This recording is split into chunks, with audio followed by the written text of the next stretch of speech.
It's Friday, January 23rd, 2026.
So let's start off, as we typically do, by saying that if you'd like to support our show, you can go to supportourshow.com and you will find support options there, which you can support the show through.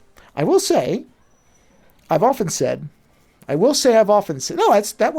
will say, as I have often said, one of the things that I talked about, this is a rare case because many people are annoyed at many things getting increasingly expensive. Streaming services, everything else, everything. And generally, those price increases are hard to justify or aren't justified at all in many cases. But in a rare example where I'm actually not at all irritated, Libsyn is finally, in the first time in the entirety of us using it, they're raising their price $5. And honestly, well worth it. It's the only thing I can think of in recent memory where when they said, okay, there's an increase, I had zero negative reaction. I went, yeah, you know what? You guys have managed to keep this thing the same price for 15 plus years. You got to raise prices to stay in business. Do it. It's the only thing I can think of. Again, recently, as far as something you pay monthly, there's been, obviously, products do updates. You pay for updates, that type of, like Audio Hijack. They updated their sound source program, and it was $20 to upgrade. And I did it because I think they make great apps, and I'm happy to support them. However, but that's a one-time purchase. They will then update that until they do a new version. That's not what I'm talking about. I mean something that you regularly pay for that then bumps up, like Netflix or HBO Max or whatever it's going to be called next week, or if it's even still called that, or any of this other bullshit where they raise prices and offer no substantive increase in value. They just say, oh, it's putting it towards improving the service, which it never is. So normally price increases, my reaction is, ugh. But on this case, so yeah, Libsyn, if you need to raise prices, that's fine. I got no complaints. So I just want to mention that because there's not a lot of cases where I say that. I meant to try this out. I'm sure somebody is losing their fucking mind. Probably. Yeah. Okay, good. That's now, honestly, my issue with all this stuff is they keep raising the price of things, but it doesn't stay in line with how much people are getting paid. Right. So, if anything, everything's more expensive. It's not like we're getting more money. Why are things getting more expensive? Shouldn't there be an equilibrium? I know, that's crazy commie talk. What can I say? Yep. I tell you what, you Cubans, you're so used to your communist bullshit. I am the worst Cuban. I was just telling my kids that. I am the worst Cuban. Anyway, staying away from politics. Did you see they announced who Harvey Dent was going to be in the new Matt Reeves Batman? Yeah, you mean Sebastian Shaw? Yeah, what do you think of that? That hasn't been confirmed. I don't know what this is coming from his stylist, apparently. Oh, shit, I thought that was Unless confirmed. Something just changed. His stylist, so Sebastian Shaw, I believe, is part of the new Batman movie, but they haven't said what. And then his stylist released this image of him, like, oh, he would look great as Two-Face like this. And nobody's really sure why. because nothing has been confirmed. Now, Hold on, I'm looking. I don't have an issue with, like I said, unless it's just changed, because I mean, that Hollywood, was... as of a week ago, Hollywood Reporter is saying that he is, but I mean that's their own shit, so maybe not. Hold on, let me look, because maybe Yeah, I'm looking around now. It felt like a marketing thing. It I know, felt I'm like a looking around now specific to kind of see. seating I mean, it for. But no, I don't let's see any see. like official, So January. Okay, that's there's a newer one. See, Although January somebody- 6th says somebody said- Sebastian Shaw. Somebody said I think Scarlett Johansson's going to play a gender swap Two-Face in Batman. Oh well, let me tell you something. I wouldn't say no to it. Yeah, you're cool with that? A lady Sure, I'm Two-Face? cool with that. Look, Two-Face does not have to be a man. That's not my problem with the way Two-Face has often been done. And the thing is that Scarlett Johansson could do it. I mean, she can act, so Yeah. No. that would be interesting. I just want Two-Face to look better and be the wanted character. her to be the Phantasm, but I mean, if she's going to be Two-Face instead, I mean, that would be impressive. Yeah. I'll take... Because, I mean, honestly, isn't that the same... I mean, it's not the same thing, but, like, the Phantasm and Two-Face are very similar in that the Phantasm, Sure. when they was an ally of Batman's, before Batman realized that they were the Phantasm, and Yeah. then Harvey Dent was an ally of Batman until he turned into Two-Face. So, yeah, interesting. But either way, I thought it was confirmed, but no, I can't find anything now that I'm really, really digging. Yeah, well, he's in it. Yeah, he's definitely in it, but they haven't said. He's definitely in it, supposedly as Harvey Dent. Now, whether Yeah. that means he will be Two-Face or not, this may be another situation like the first 89 Batman, where Harvey Dent's there to seed a third film. Oh, yeah. You know what I'm saying? And so, I don't know. I mean, there's very little information He may, confirmed. in fact, be Two-Face, just not in this. Correct. Yeah. Because everybody went all nuts when they saw this image, and then they were like, "Well, this is his stylist." I didn't even see the image. I just saw it's closer to Nolan's version than I'd like, but it's not too far into it. Let me find it. There's a very where is it here? Two-Face. I saw it on here. Let me honestly, see. half of his face should just look like Deadpool. That's really all it should be. Yes, I would agree. Let me see. It was Sebastian Shaw. Sebastian Shaw's stylist releases Two-Face image. Let's see. Or posted. Speculation. There it is. Yeah, so... Is it the black and white one? No, it's not black and white. It's color. Here, I got it. Okay. I'll send you the image. Is he in a black and white I don't suit? mind... I can't. There's not. You can't see the suit. All right. So, it's just a headshot. Because there's a lot of Sebastian. there's a lot of AI stuff out there. Well, there is. Sebastian Stan's stylist Michael Fisher posted another photo on his Instagram, seemingly confirming Stan is playing Harvey Dent. See, he says Harvey Dent, Yeah. but it's a picture of Two-Face.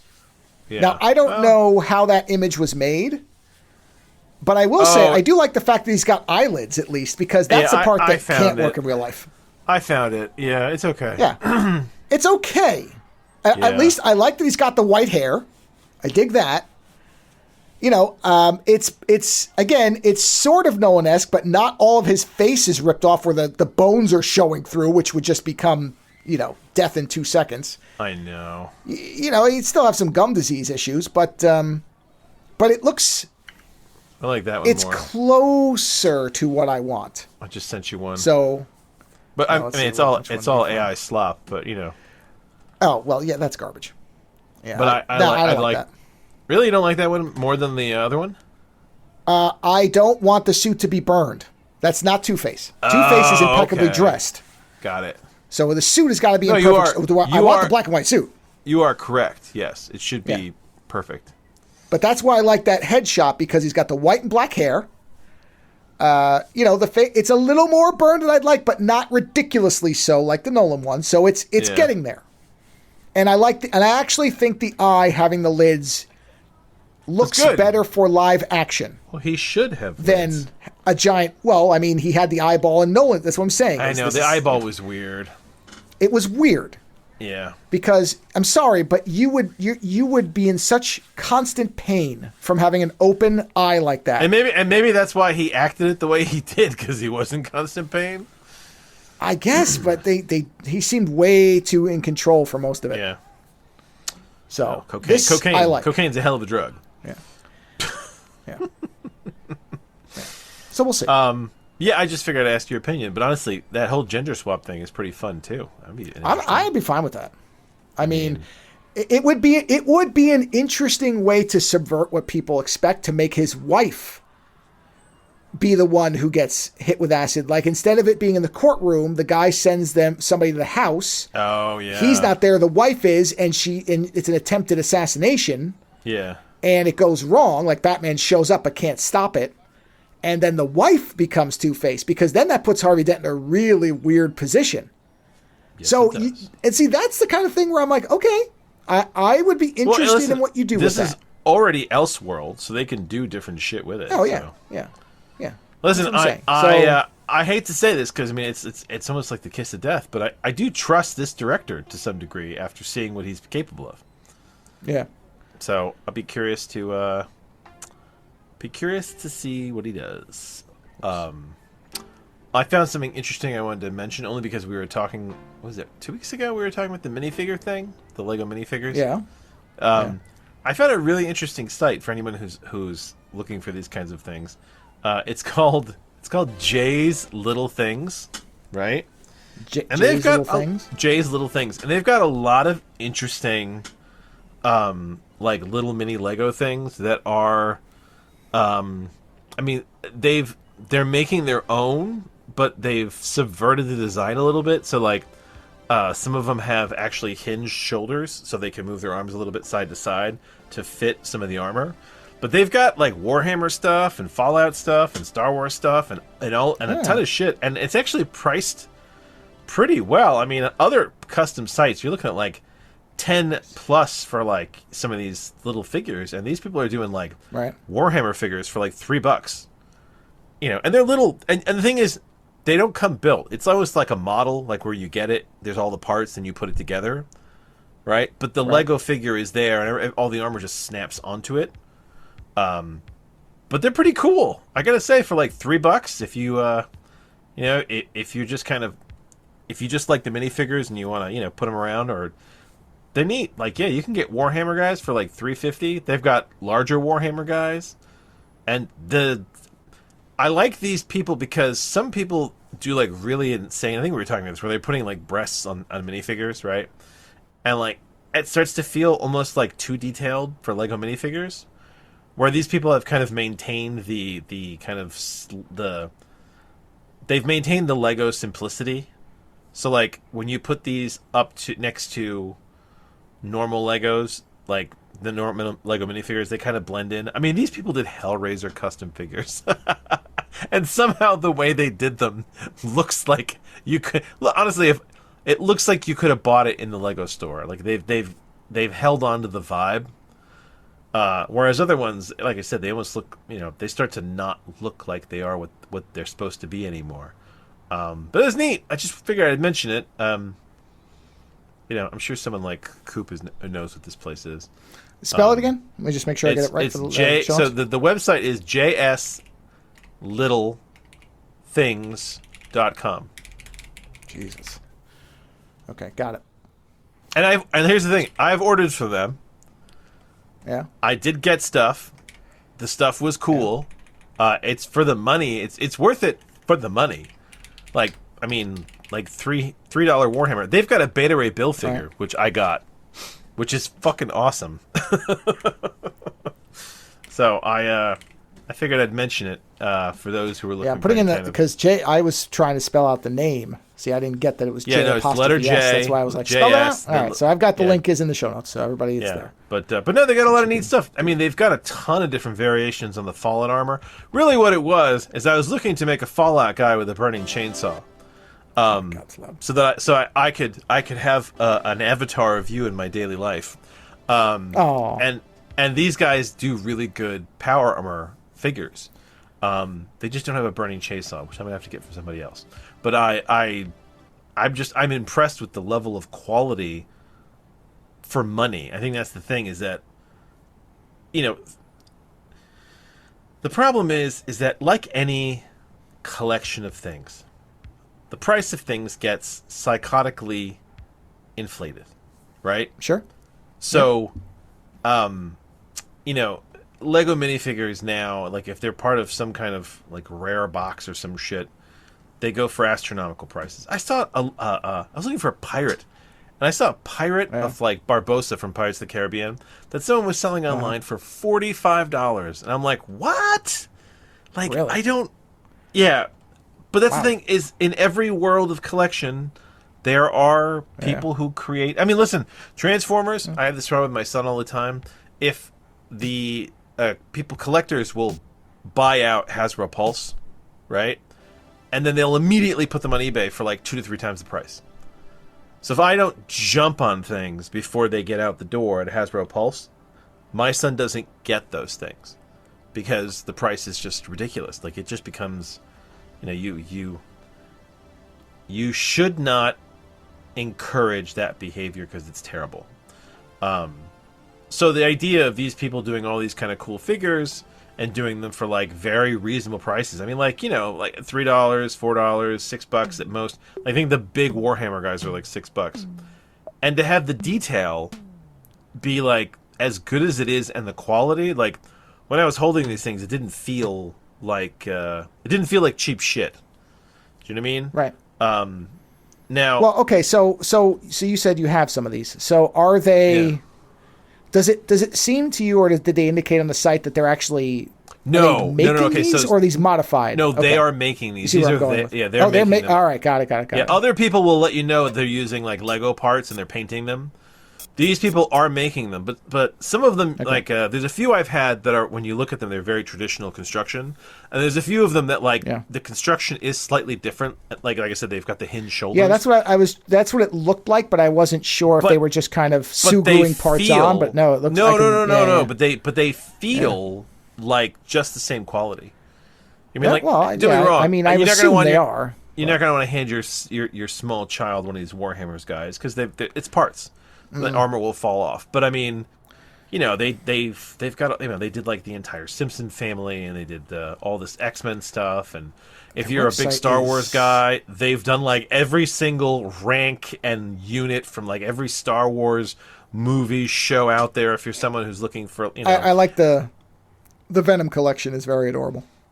Yeah, it's quite pretty like cute. That. Yeah, and but the thing is, like, they do like entire units. I think that's pretty neat too. So like if you're someone who's doing like huge Lego like battle sequences and you need numbers, rather than have to go hunting for all these troops that, you know, other people are going to charge you ridiculous amounts, you can get like a whole like unit of guys for like $20. You know, so it's interesting the ones they've chosen to do individually and not. Yeah. Yeah, I that is weird. Yeah, I did know. Yeah, I just don't know what the. Like, where's... I don't see Beta Ray Bill by himself. Did you get it as part of the set? He's part of the Lego set, yeah. All right, he is. Okay, I was going to say, because I'm looking for him. He's only part of the Lego set, unfortunately. Got it. Which is weird. They put him with that set, but it's a cool figure. Yeah. I mean, you know, for a Lego minifigure. Yeah, so these are... It's interesting. I'd be curious to ask them why they arrange certain sets the way they do, because some of them make complete sense, but some of them seem kind of like random. they just ad hoc'd it on. Yeah, and maybe it's that they plan to do something individually and then didn't. Yeah, because like they have a have a Marvel superhero set here. It's Moon Knight, Doctor Strange, Scarlet Witch, and then what's the other one? And then like Deadpool. What's his name? Daredevil. And like you look at it and you go, okay, that's a weird, you know. But they did like the Ninja Turtles. Because Beta Ray Bill's part of Love and Thunder, and he was not in the movie, which so is it's kind of like, why is he there? As I opposed to She-Hulk has her own one. She's just She-Hulk. Yeah. I said it's not you guys are stupid. It's just I can't say, but like I said, I think that it's pretty neat. I mean, they have stuff in here that I've never heard of. Like there's animes and things here I've never heard of, but I was looking at the anime one. Most of these I don't know. I mean, I know them, but I don't know them well enough to know what's included. Yeah, exactly. But like, there's military stuff, there's anime stuff, there's Star Wars, a ton of Star Wars shit. Like really surprised they are doing Super Mario because Nintendo is very litigious. So yeah, I know. But again, look at the pricing. And it says Super Mario. Like if it said Super Italian Brothers, I'd be like, okay, I know. Well, and I've seen that. Yeah, but no, I mean, this says Lord of the Rings, Deadpool, Wolverine. Yeah. Like it's kind of crazy. Are they just kind of skating under, hoping nobody notices?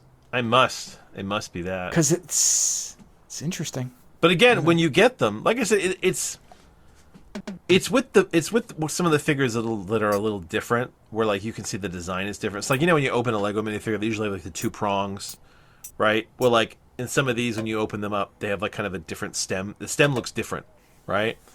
But otherwise, no, they behave just the same. Like the parts all carry over, and yeah. So I just figured I'd mention it for anyone looking for some weird shit. Like if you're looking for something and you don't want to pay an astronomical price, and you're not somebody who's sitting there going, "Well, you need it to be authentic," because that's the other thing too. That some people are like, I need the authentic Legos. Like they've got the Starjammers from X-Men here, which is a very random thing. You know what I mean? Like they've got so much cool random shit that if you're looking for something and you don't care if it's original, go for it. I mean, you can get a whole military unit of Star Wars. Was that 10 of them? Star Wars Shadow Clone Troopers for $25. You can get the original 95 X-Men animated series characters.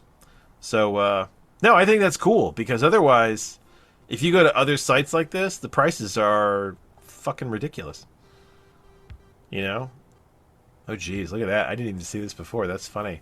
If you want to buy a Star Wars Stealth Special Ops Clone Trooper bulk army set of 100 minifigures, that's $180. That's funny. That's 100 of them. Well, for 180? Yeah. That's really not bad. Honestly. No, it isn't. No, for custom stuff. Like it's amusing that they have this. Yeah. So yeah, I just wanted to. That's strange. This is a very weird site to me. You know what? Because if it's not licensed, how in the hell are they? I was looking for minifigures, and my worry was that a lot of this stuff was. I wonder if like most of this company is out of China, and then they just have like an American office. That would make more sense than anything. But there's a lot of people that I checked odd. out that they seemed shady, or their prices were ridiculous. Like you told me about a few places that you'd heard of through Coop, and like those places. Mm-hmm. They either didn't really have the materials I was looking for, or they were like, a lot of them are very limited. Yeah, they were doing limited like runs of very specific things. $50 fucking minifigures, right? Some of them, like the McGreedy from The Thing, he was like $45, I think, and I'm like, they're not cheap. That's not what I'm looking for. Right. And when I found these people, I was like, holy shit! Wait a minute, like that's kind of nuts that they have these. So. I figured, if you're just looking for some weird additions for your kids, slightly older kids who understand that they can't chuck these across the room, or if you're, a collector for your own reasons, it's they're there. I don't know how long they're going to be there. Yeah. But for now they are. I mean, they have all the clone troopers and all the different shit. I mean, yeah, it's By the way, crazy. let me ask you a question. Yeah. I'm gonna hit something, and tell me if you hear it. Okay. Yeah. All right, you heard that, right? Yeah. Did you hear that once or twice? Go again? Okay. Once. Okay. Yeah, so I'm getting echo on my end. That's all. I just wanted to check and make sure that the repetition wasn't on the actual audio. audio. You were having a stroke? Yeah. Well, I got my second thing. So now I have the J6 is now linked to the P6, which I've loaded samples into. So now I can play on one. I can play this in the background, and then... But see, I'm hearing it doubled, so I can't get the timing right. So I'll fix that. But yes, now I basically have a small keyboard set in front of me for no good reason. But Doug's going to teach me. So I may actually know how to play this half a year from now. Well, that'll be sweet. Yeah, I just want to create little background music ditties. That's all. Ditties. I just want to make some ditties. It really is amazing how much power there is in these two little things, though. It's amazing these how much two things power... next to each other are the size of my keyboard together. No, what I'm saying, it's amazing the amount of power we have in these technologies these days, period. Because it's so easy. Like, that's why when people are like, oh, nothing's getting better. I thought we'd be living in the future. We are living in the future, fucker. Like, you don't realize it because you grow up with it. But it is advanced. You know, the technology is advanced. The things that we're fucking around with are advanced. Humans are so adaptable, so we don't. You know, it's what is that? You can't see the forest through the trees. Like, you can't see the progress because you are living it. Yeah. And the progress is immense. Even as it tries to turn back, it is pretty immense. You know, all the things that we have, all the things that we can do. It's just that we don't fly in cars. Okay, well, fuck flying cars. We have a lot of other things. Right. You know? But yeah, so the fact that you've got that much power, yeah. I mean, we live in an era where if you're curious about music or art, there are powerful tools to check that shit out. You know? So I look forward to your ditties. Yeah. There you go. I will be like a proud parent listening to your ditties. Yeah, I'm trying to find like there's so much of this crap around. But this is the thing I was talking about, where I could literally put anything onto these buttons. Once I know how to use them properly. I'm still a little bit... what is that movie where he does the... Oh, no, it's Ferris Bueller, where he does the... he starts playing puking notes. Where it's like... I could take puking sounds. That is actually possible. There's one on here that does have human voices. Where is it? No, that's... Yeah. Hold on. Where's the voices? Yeah, there's this. I don't know why this is on here. It's just there. It just does that. I don't really know how it works, but it does it. What the hell was that? So I was like... So I could just tap things. Yeah, I could make something to drive people crazy. But yeah, that's just in there with like this creepy sound. Yeah, you could. Yeah, like that. Did you get any, like, pro email or hate email for your... No, nobody minds it. No. Good. No. Probably because, I did make the volume not unreasonable. Actually, the funny part is I made the volume so low. The volume recording-wise was so low I thought I didn't actually play anything until I pushed it way up. And I'm like, oh, yeah, it's just way, way down. Like, you're hearing it louder. I mean, it didn't feel like it the first time. I will say that. No, that first one was loud. It was loud. There's no doubt about that. It was absolutely loud. But well, there you go. Where did you get your devices? For those who are curious? I got them from I got it from B&H. Oh, B&H Photo actually sells these. B&H has fucking everything. Yeah. That's why they were supposed to be a set, but if you don't buy any place you don't buy direct like if you don't buy from like Amazon, it gets tougher to get stuff. But I'm fine with buying them through direct. This is not something I needed right away. But and the other thing is the pricing was actually very close to. That was the other thing. I wasn't going to pay $200 more. There's a point where you have to be like, okay, we got to be reasonable here. But it was actually completely on parity with Amazon. So. Well, yeah, I do. I think B&H is... by the way, I should say, now most places, including B&H, basically do free 2-day shipping now. So almost everybody's doing what Amazon does. That's not special anymore. So the only reason that the P6 took longer was because it was back ordered. But literally, it was 2 weeks. I don't care. So the other one I got in 2 days. I ordered it and I had it in 2 days. The other one was just a couple weeks longer because it was back ordered, but that's okay. Cool. But everybody does this now. So it's not even that Prime is special. So I'm kind of pretty close to just canceling it because I don't think I care. I mean, if you can find these things elsewhere, you might as well. Amazon's not a nice company, not anymore. I mean, I still think of them as a bookstore. That's how I deal with them in my mind. They are, when I can't find something in the corporeal world, I end up dealing with them because I can't find stuff. But otherwise, no, they're not nice. They're not a nice company. They're not doing nice things in the world. Well, especially because, like I said now, a lot of other retailers are doing similar shipping. Yeah. Without charging you. Yeah, especially if you try to order from somebody who is regionally closer than you. It might be easier. Yeah, absolutely. Like, yeah. Because B&H Photo is only like maybe... I think they're like a day's shipping away from me because they're up in New York. Oh, yeah. I was going to say, you could probably So for go me, and get it's it really if you need it the fast. same Yeah, day. but I mean, they also have really Yeah. good stock. I mean, that website always has really great stuff that you would Yeah, I like know, B&H. you wouldn't expect to find. So if it's like cameras or audio, yeah. Although our audio friend, Snedeker, I mean, he'll always tell you Our about audio websites. friend.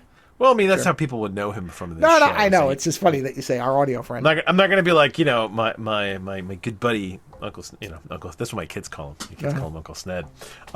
Anyway, yeah, he'll always direct me to like some sort of weird audio site that I've never heard of. That's like some kind of like in-crowd tech site where they'll be like, oh yeah, I get all my stuff from them. And I'll be like, okay.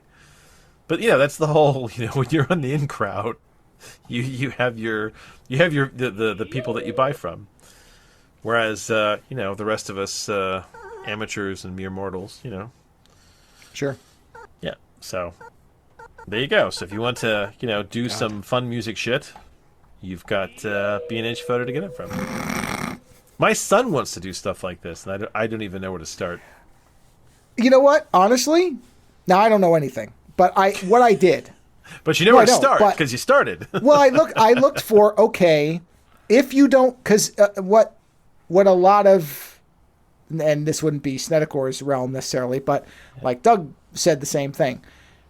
The biggest thing is whether you have music theory knowledge or not. And I don't even really understand what that means, except I think it's like understand how to read and compose music to some degree, which I don't know anything. If you've got a sense of how music comes together. I guess. Yeah, because I remember way back when I was really young and I was taking drum lessons, when I was playing drums. The first day I met my drum teacher, he said, "Do you care about reading music or not?" He's like, "Because we can spend the time to have you learn that, or you can just learn by playing." And I said, because that's really kind of I think that's one of the dividing lines between people who just want to do it for a hobby and people who have an interest in actually doing it in front of an audience, professionally, whatever, is you probably do need to know music theory to be serious about it. But if you're an asshole like me, or you just want to mess around, then you don't necessarily need that, but then you're in the weeds, meaning I sent you a picture of these two things. Listen, I just want to say, though, there are people who never make it out of the weeds who become pop stars. So just, remember. I don't know. That's what I'm saying is I'm on the side of, okay, I would rather learn by messing with this stuff than going through a year-long course on how to read music, because I don't think you have to do it that way. Yeah.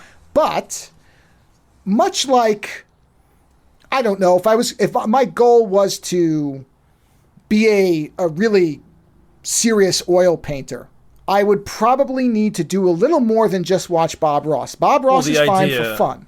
Yeah, the idea is if you it's really want to do something, then you should learn how to properly do it from the ground up. Right. Yeah. Because like I said, I sent you a picture of this setup. Oh, I saw. And on the this two setup, of them together are the sign of a keychron.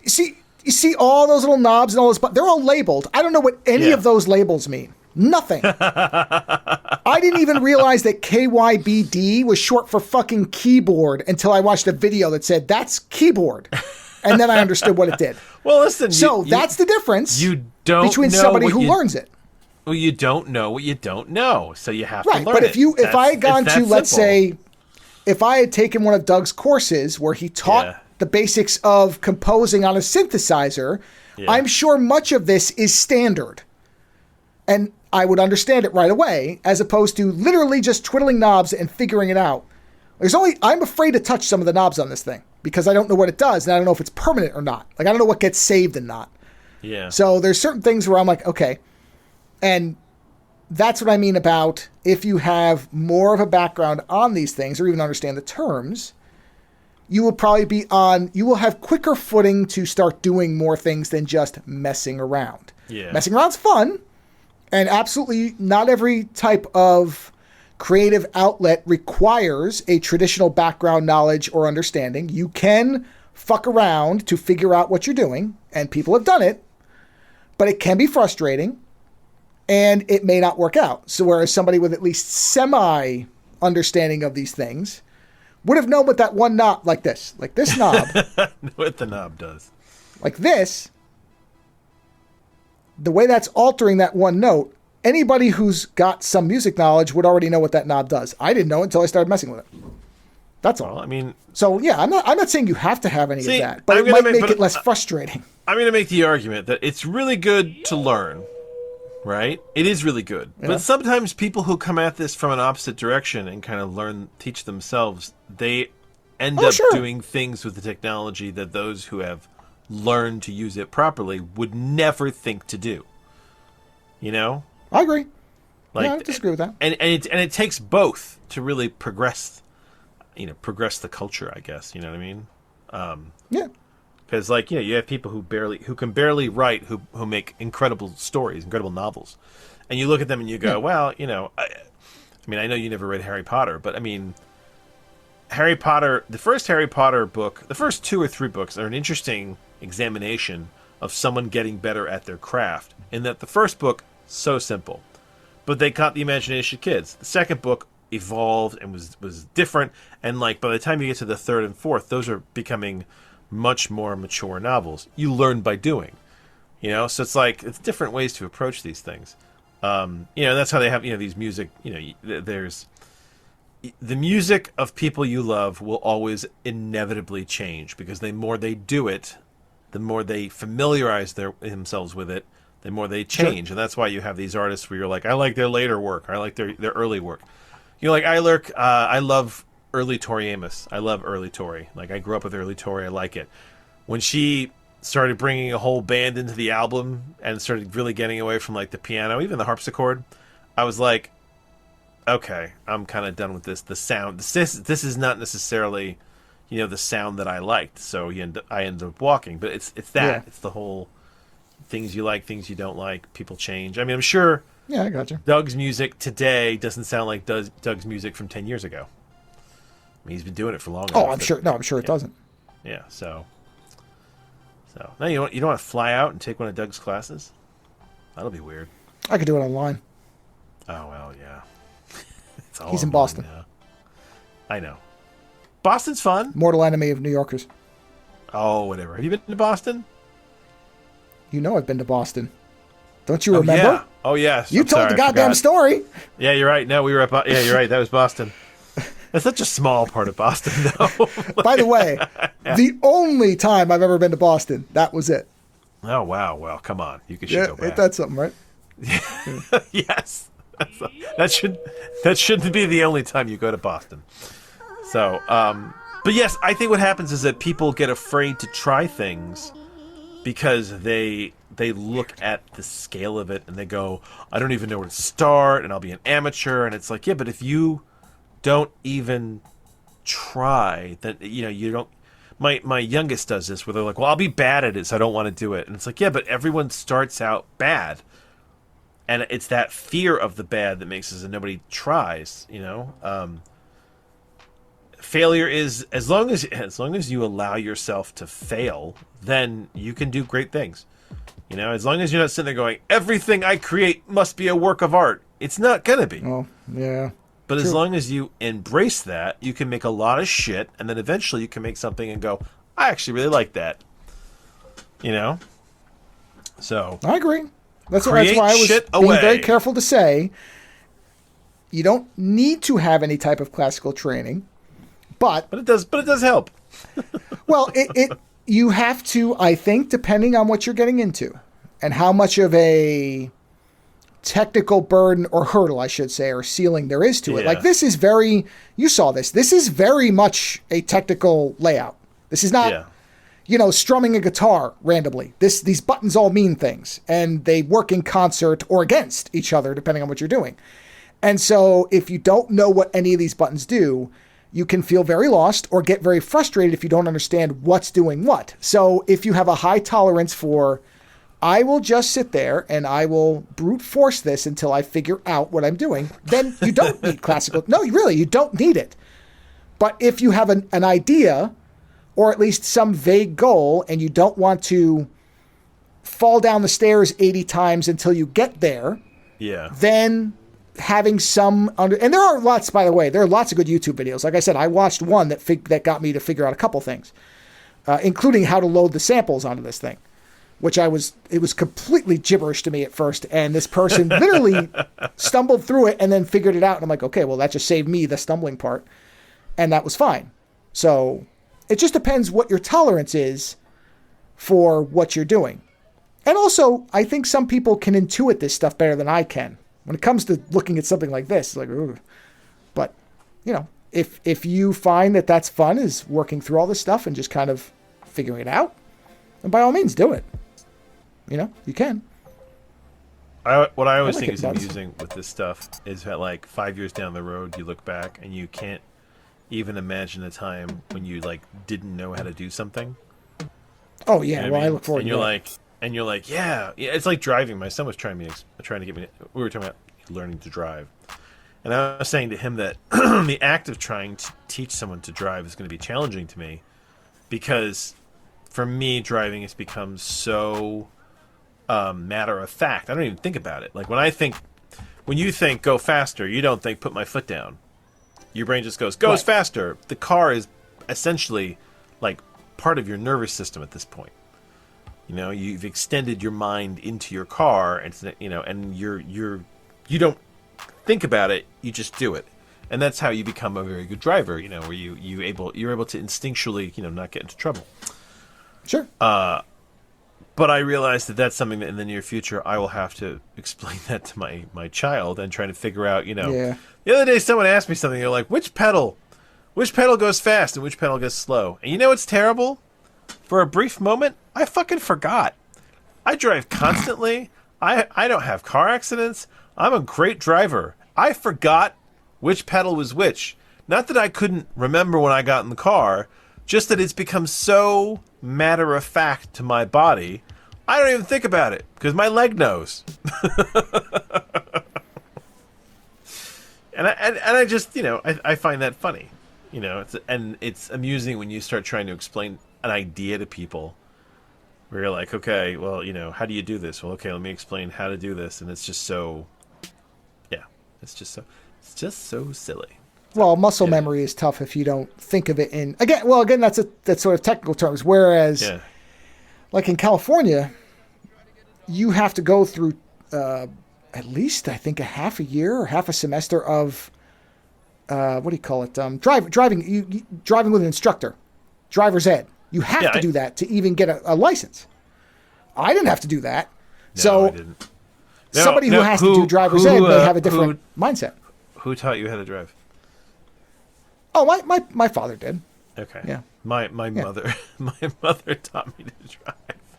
No, it was mostly my father. In a minivan. In a No, I learned in a truck, which is weird because I've never driven a truck since that. It is weird. Not in any major way. That's funny. Nope. I always but that's what I mean is if you learn that way, you may have a snappier response to which is the go thing. Gas pedal. My brother spent a year with a driving instructor, and my sister and I both drove with my mother for a year.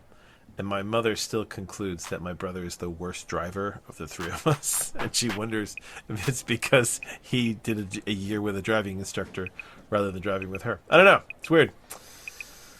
So, yeah. That's an argument for not learning stuff because you don't have to unlearn what you're not taught. So, again, if you're willing to fumble through these things, you may end up being a more unique creator by not knowing. Yeah. Well, I mean, you get a painter like... You will have to be frustrated a lot, is what I'm saying. So you just have to understand that. It just depends on how you want to evolve. Is it Basquiat? Yeah, right. Basquiat. Where, like, he was never formally trained. And so he created stuff that, doesn't look like anybody else. Sure. And I know we both love him. I know you especially love him. But Jackson Pollock is another one of those people, where it's like, could he do normal art? Did he ever do like normal art and then just decide to do like the? Could he ever do good art? You mean? Let's see. And then he was like, "Oh shit!" Did he ever do anything other than really, that dribbling shit? Let's really, I want to do dribble stuff. Drip period. During the drip period, how we're investigating the impact. Blah blah blah. There's no other experience. The person able to decade spent. Okay. No, apparently. Did he always? Interesting. No. It sounds like he's at the peak of his fame. He abruptly abandoned the drip style. Wow. And he started drawing clowns or something. Darker in color. Let's see. What did he do after 1951? Let's look at Pollock when did non-drip he die, too? art. I don't know. I mean, he was an alcoholic, so I think he... You know what? I'm looking at some of his other stuff. There's still the drippy thing, but there's at least some form to it. Oh, wow. One of these is very good. No. Is it the some Chaos? of his other stuff... Is it the... There's one of his called No Chaos? Chaos. Yeah, Jackson Pollock, No Chaos. I don't know if it's called... I actually like some of these. Holy shit. No, I agree. There's one of a face that's very haunting. It's very good. I like these way more than his other stuff. There's one with planes that looks great. Yeah, this is much better. See, he knew. He knew. He was like, holy shit, how drunk was I? And he abandoned it. No, some of this other stuff is very good. So, okay, you know what? I have to revise my many earlier remarks. I don't have a problem with Jackson Pollock as an artist. I hate his drip paintings. You hate the That's drip period. not good. Yeah, but his other stuff is actually outside of quite...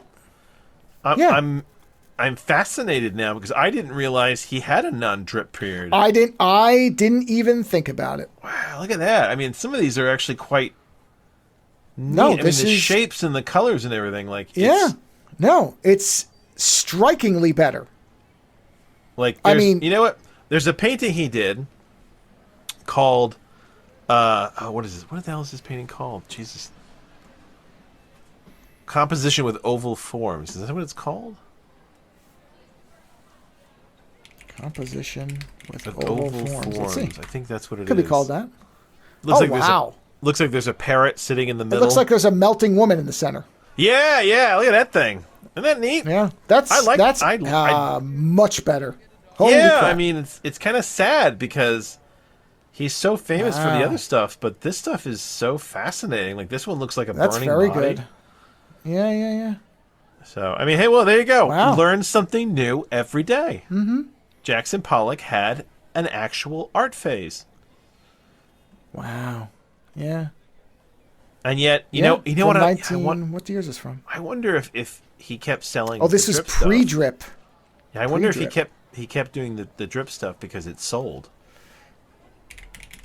No, maybe. Think about it. If you did a drip painting, right? Let's say you did a drip painting to be an asshole tomorrow, right? Mm-hmm, and then that sold for like $20,000. Wouldn't you be compelled to do another one so you could fund the other fun shit you want to do? And then wouldn't you be annoyed? If that then consumed you, where that's all anybody wanted from you, and you were like, "Yeah, but I can do this." Maybe that's why he abandoned it. That could be exactly I can do other stuff, and they were like, "We don't care." Wow. There's wiki art. You can look at his different stuff. Like his expressionism stuff is very interesting. Naked man with knife. Ooh, naked man with knife. I mean, I would never before now have attributed this to the same artist. Naked man with knife. I gotta make sure I write Pollock so I don't get art porn. Oh yeah, you might get some weird stuff. You might get that contraption from Seven. Birth is quite good. Yeah, I will link to the wiki art. You would never think this was his in a million years. Nope. I actually do like that. Yeah. Yeah. Interesting. So I must now, like I said, I have to apologize for saying that Jackson Pollock was a shit artist. He was not a shit artist. He had a period of time where his art was shit. Yeah, interesting. That's funny. Okay. Yeah. Well, there you go. Yeah. Well, there you see, we learned something. Jackson Pollock that confirms that this show occasionally does provide actual informational stuff. Oh God. Jackson Pollock, not always garbage. You know, Deep thoughts. Jackson Pollock. Joe. Maybe that'll be the show title for now. Jackson Pollock, not always garbage. There you go. I don't know if that'll end up being the show title, but it's a good start. Jackson Pollock, comma, not always garbage, exclamation point. You need something that rhymes with Pollock. God. That means not crap. Pollock. That doesn't. Yeah. What rhymes with Pollock? That doesn't mean crap. Well, I mean, if I wanted to make more words, I could say Jackson Pollock, not always artistically a polyp, but that's very. You know what? Isn't that weird that my brain also went to polyp? Well, because it's because nothing. Pollock doesn't rhyme with anything the way, like even Jackson, I could probably make better rhymes with, but Pollock. Yeah, I know. Is hard because I mean it is pronounced Pollock, right? It's not like it's pronounced Pollock, but I couldn't even use that as a rhyme or I'm going to get in a lot of trouble. No, I don't think it's pronounced Pollock. No, I don't think it is either. You know? But even if it was, I could have said something like Jackson Pollock, his good art came as a shock. No, but see, it doesn't really. Pollock shock, that still doesn't work. No, you need a P word. You need a short P word before the shock. Well, it's almost like you need the what's the word for the oh God, what do you call it when the amount of things that you say in a word? There's syllables. Jesus Christ! Speaking of a fucking moron, I kept going to symbols, not syllables. I was jumping to symbols because. So you need like something that is syllabalistically similar as opposed to a rhyme. So Pollock, that's why polyp comes to mind. It's easier to jump to than a rhyme. So it's like Jackson Pollock. Work not always a dumpster. No, see, you can't. God, that's a really dumpster fire. Does not rhyme with Pollock. It does not rhyme with Pollock, and it's not syllabically the same either. Goddamn syllables. Goddamn syllables. Pollock. What do you rhyme with Pollock? I mean, colic is the only word I can come up with. Ooh, there you go. Jackson Pollock. Didn't have not colic. Always artistically full of colic. See, I mean, where do you go with this? No worry. Honestly, it's too word. It's too long. Yeah, it's a strange. Having written a children's book recently and having to rhyme all that shit. Like, let me tell you, there's a process of trying to figure that out. And I would have by now gone, nope, not rhyming Pollock. That shit's crazy. I'm not doing it. I'm literally sitting here trying to engineer how I can make this work. You have to. You know what? Because now what I'm trying to do is take Jackson off and make it a word after Pollock. Like Pollock's work, not always a jerk, but it's not jerk. That's the wrong. See what I'm saying? I'm trying to. Didn't always smell like a fart. Not always a fart. Yeah. Yeah. How? Oh boy. Wow. Pollock's. We should probably move on. Well, unless your brain's going to get jammed. It's not exactly the most interesting thing to listen to for others, I think. Well, okay, I'm going to change it. Before I forget, let me change it though. I will change it to Pollock's art. Not always a fart. It's still better than not always garbage. At least it's got something.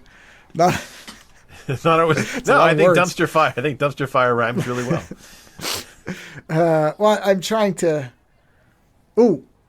Oh, no. I was like, Pollock's career, more than just output from a rear. But no, see, still doesn't work. I'm trying to make it shorter, not longer. And I keep making it longer. And more complex, honestly. I mean, I don't... Not I can't always like Pollock's something art, not from always a rear.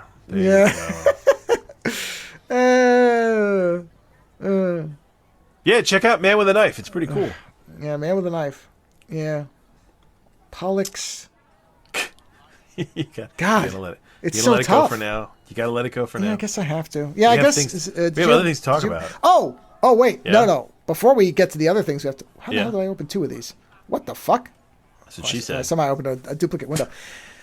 I want to do a quick mention that even in a game that you've played for a long time and you think that you've seen kind of everything you can out of it. Oh, wait. You will occasionally. Yes, we are. Yes, we are.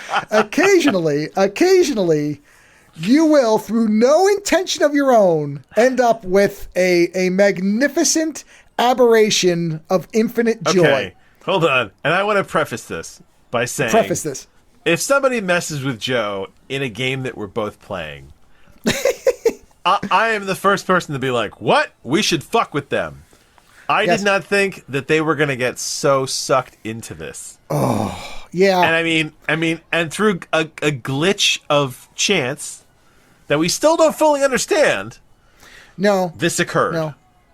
Yeah. So here's the setup, everybody. Lando and I have been playing Fallout 76 lately because we really just don't have anything else to play. Borderlands 4 kind of fizzled out. I like nuking people. But it's gotten more fun because we're starting to kind of find little veins of entertainment opportunity, and that's great. But initially, I was kind of like, well, it's something to fill time till something else comes along to some degree. I like playing it a lot, but it can become repetitive. So, we go around and we mess around. And so one night, because I've got a weapon I'm trying to improve, I needed to get a lot of aluminium, or aluminum, as Americans would say it. And so there are these locations. If you've never played, there's a big map, and scattered throughout the map, there are these little workshops. And you can go and you can take these places over. It's like a little base that you take. Yeah, it's like a mini base, but it's generally a resource source, a place where you can get specific resources, and depending on which one you take, there tends to be more of one particular thing. So the place with the most aluminum that I could find was this little gas station. So I went and took it over, and I put these little collectors on there, and they just sit in the background. You can then play the game, and they just do their thing in the background, and you collect them after a little while. So I took this place over, and I put all the stuff there. And Lando, I don't think you were there at first. You were just messing around. I came after you had built everything, and we were just chatting, trying to figure out what we were going to do with the evening. And then suddenly, I just died, just blew up. Yeah, like rods from God. Yeah. Yeah, I mean, and was killed by the highest level player I have ever personally encountered in the game. He was like a 3,000 since it came out. Yeah. 3,000 plus. Yeah. The most before that, I think, was in the high thousand, like 1,600 or something. We'd seen like an 1,800 or something. I've seen 2,000s before, but never a 3-something. I've never seen 3,600, whatever he was. So he fired his... So I think, actually, he probably tripped and dropped a quarter, and the quarter, achieved light velocity and split my head in half. That's how powerful this person was. No, he killed you on purpose. He went there and killed you. Oh, no, I know, but I'm saying this is how minuscule my power was compared to him. But the thing is, and I said, wow, it's been a while since I've been killed by somebody. And what I wasn't aware of is the game has something called pacifist mode. Pacifist mode, when it's activated, means that you can't just be randomly killed. Except if you take over one of these bases and somebody else wants it. So there are little exceptions. Yeah, there are little PvP zones where somebody can kill you and you can kill them back and there is no downside to it. And we discovered this person killed me. I got angry and went to his camp and started nuking it. Well, and what we figured out, or what our theory is on why what happened next happened, is because when I took over the base, Lando and I were not teamed up yet. So at the point of acquisition, to use Quark's rules of acquisition, Rule 76 says that if you acquire a base and you are not teamed up, when a team up happens after the fact, you are still considered by the game to be the sole owner. Now, we haven't really tested this out because this was a very exceptional thing that happened. But because we were that's the only thing that makes up, sense. The game was confused and then had it so that to take one of these units, one of these bases, you basically have to kill the person, and then you stand there, and your influence, you see a bar that slowly makes their influence go down, and then it switches over to your influence, and then you take it. Well, the base has borders, and you can see them. There's a color indicator showing the borders, and within the border, if you have two people who both want it, it's considered contested, which means neither person can actually get it until the other is dead and out of the border for long enough. Was kill you, and he thought he would get it. The problem was that I was there. And because I wasn't actually an owner... To be specific, he started the acquisition process, which you can do while the other person's there. You can contest it while someone else is there, but you cannot complete the takeover until that person is dead or gone. And I showed up, and Joe is dead, and I showed up, and that suddenly made it so that he couldn't... the bar wouldn't go any further. He couldn't kill me because I was in pacifist mode, and he couldn't find Joe because Joe wasn't there, And he was confused about it as we were. Now, I figured he would just let it go. But instead, for the next hour, this guy was just hunting Joe. Like, I was just walking around with him for a while. He would not let it go. And the thing is, I was so captivated by this person's intense desire to kill Joe and take this that I just kind of hung out. I mean, Joe and I were just talking anyway, so, like, you know, it wasn't a big deal. We were there to shoot the shit. But this guy, he wouldn't let it go. And he wouldn't let it go to the point that, what did he put a bounty on your head at one point? He did put a bounty on my head, which you got, I think. Yeah. No, who got it? No, we you got it. I think somebody else got it at some point later on. Or he took it away. Oh, he shot, you know what he killed... I think he killed me at the very end, and that right. Screwed it up. That's right. That's what it was. But either way, yes. for like more than an hour, I was just at this base, and he was hunting for you, and he couldn't get you because you weren't there. And like you went to his camp, and you kind of ransacked whatever you could take from it, and you ran around and did other things. And meanwhile, this guy, this godlike character in this game, who had killed you in this completely nonchalant, I don't care way, couldn't get what he wanted. And I don't know what the psychological response is, but I do know that people like this in the game where they think that they're God get really fucking irritated when they find out they aren't. And it's not that I'm a high-level character. It's just that he didn't realize that I was the problem. Nor could he kill me because of the game's mechanics. So all he could do was angrily wander the map looking for you. And you were just getting like updates from me while he was like running around, desperate to find you. Oh, man. It was absolutely spectacular because I was just bouncing around expecting, because we really didn't, for a little bit, we weren't quite sure what was happening. We couldn't figure it out. So I was really sure that he was just, especially when the bounty was on me, I was bouncing all over the map. For you? Yeah, and then I even went to one of his other camps and just took it over to see if it would bait him out.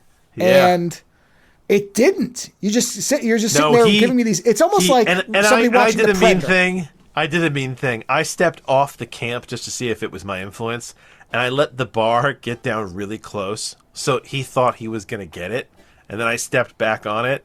So for the next, I was at the half-hour mark. So for the next half hour, he was just staring at this little bar with this tiny little sliver going, why can't I get this? Right. It was crazy. Yeah, I mean, we don't normally get retribution on someone on, a non-game level. But we wasted that guy's time. That was our revenge. Yeah. We properly and then wasted he gave that up. At the very end, Remember? yeah. Because you were in his camp and it vanished, and you were like, he left. We're like, we win. And that was it. It was great.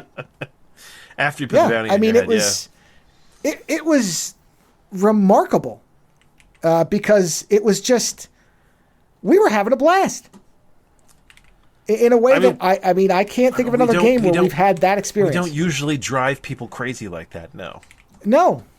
Yeah. But especially, and I want to be very clear here. And this guy the guy just killed me for no reason. He wasn't even really collecting anything because he blew the shit up. He didn't even take it. Yeah, so he was just being an asshole. He was just there to be a dick, and then we made it so that he couldn't do shit. You know what? I wonder if that was something he needed that for a daily mission. Well, I mean... Or it was take 3 things, and then he just couldn't get that one, and it pissed him off. But the thing... I'll tell you what. The reason I know it's not that, or at least not what you're thinking, is there has never been a challenge that said you had to take a specific one. Okay. And there were other ones open on the map. He did not have to come and destroy and kill me and take that one over. If it had been the only one left on the map, it might make sense. Yeah, no, he was just being an asshole. No, he was just being, I'm super... Look at the size of my dick. I'm a god here. It is. No one can fuck with me. And then we did fuck with him. And I love it when we can fuck with really powerful people. Oh, yeah. That was great. So it was fantastic. It's interesting to get... It was eminently enjoyable. Yeah, it's interesting to get that kind of weird enjoyment from a game. Like you said, that normally you're you don't expect to get that. Not that. No. No, we have plenty of fun in the game. Yeah. So there's definitely fun to be had, but that was no. And to be clear, unusually great. We couldn't have killed this guy if we wanted to. No. Like, and honestly, I didn't want it. I don't ever kill people. Oh, I would have killed him. 280. Oh, fuck you. Oh, fuck you. If you kill one of my people, I will kill you. What I'm saying is, by default, I don't harass other people. No. Just, but if come on. If they start it, though, then they have the right to be harassed. If I thought I had a shot, I would have killed him. Listen, if you start a fight, then you open up the avenue to get the shit kicked out of you. But we could not have kicked the shit out of this guy. Period. The game does have a karma system, and perhaps the karma system so recognized what was going on that what it did was it enacted special protocols to allow us to mess and cause pain for this person in the only way possible. Well, it's the only way we could damage him was to frustrate him. We could not damage him. And we could not damage his base. So therefore, the only thing is to ruin his time. And that we did. And we did, because he, if he had just left or any number, but it's the fact that he was intently hunting for you. Like, he had his gun out, he was crouched, he was hunting, I could see his character looking around, like, he was looking for you. Yep. And he never found you. And it irritated him so much that he put a bounty on your head and fucked off. And that's what you get. Yeah. So. Yeah. Yeah. It's rare to deal with that. It just goes to show you, not as much of the god as he thought, because he never could get to me. He couldn't get either of us. Because he didn't understand you weren't there. Nope. That is the best part, is that we, with a high degree of confidence, can tell you that guy kept thinking that I either was just hiding really well. Oh, and he was looking. Like, he kept jumping around and looking behind things. Like, he was sure that you were somewhere, staying just out of reach of him. Because it's not a huge area. That's the interesting part. Is I kept waiting, because there's a point where I was bouncing around the map. He was checking bathroom stalls. Like, he went and looked behind a truck, in the truck, around the truck. Like, yeah, right. And that's the odd part, is I kept waiting for about a 15-minute stretch. I'm like, he's going to come find me. So I was bouncing all over the map while you were there.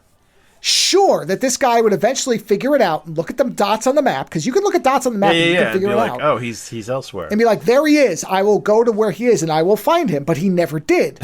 So I think that part of whatever this glitch was made me invisible to him. Because what sense would you stay in the place if you know the person's not there? Maybe that's maybe that's what confused him, is that you weren't there, so he should have been able to get it. Why couldn't he get it? Right. Yeah, because karma. That's why.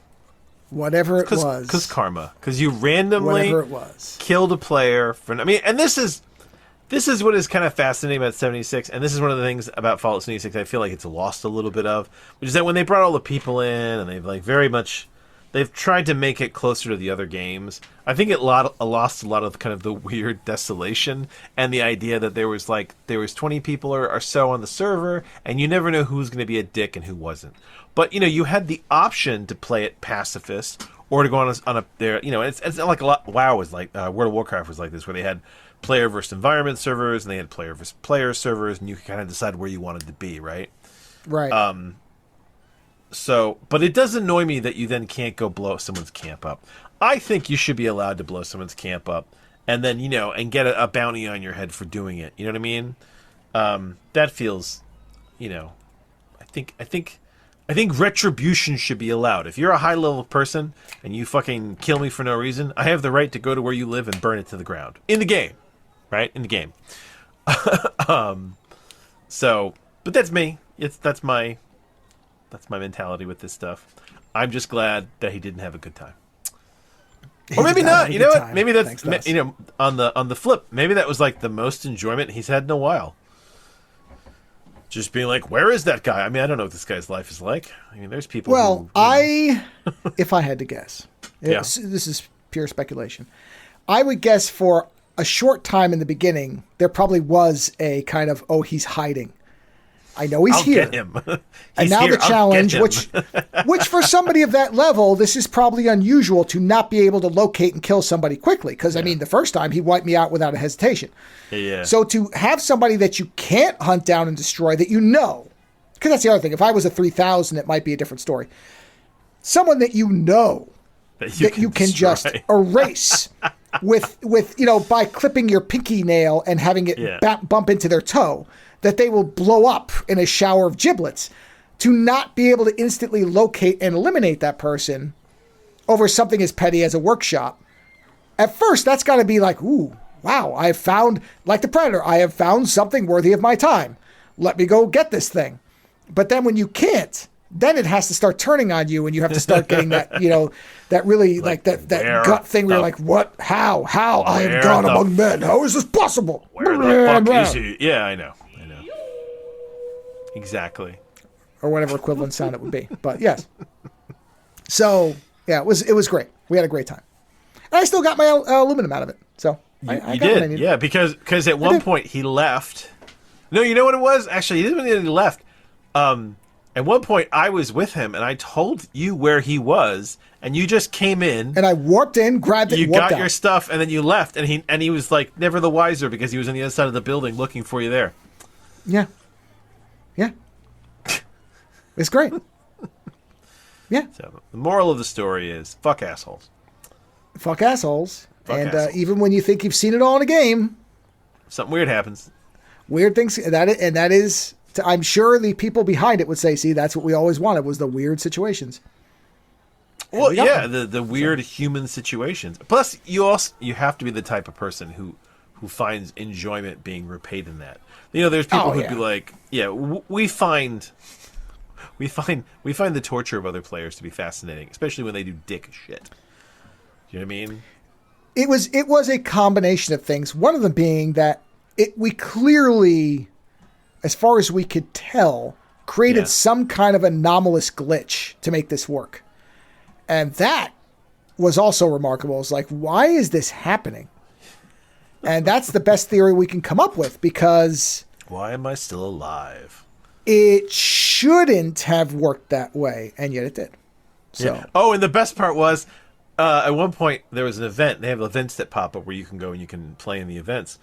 Early on, I would wait till he left to go to an event, and then I would jump and go to the same event.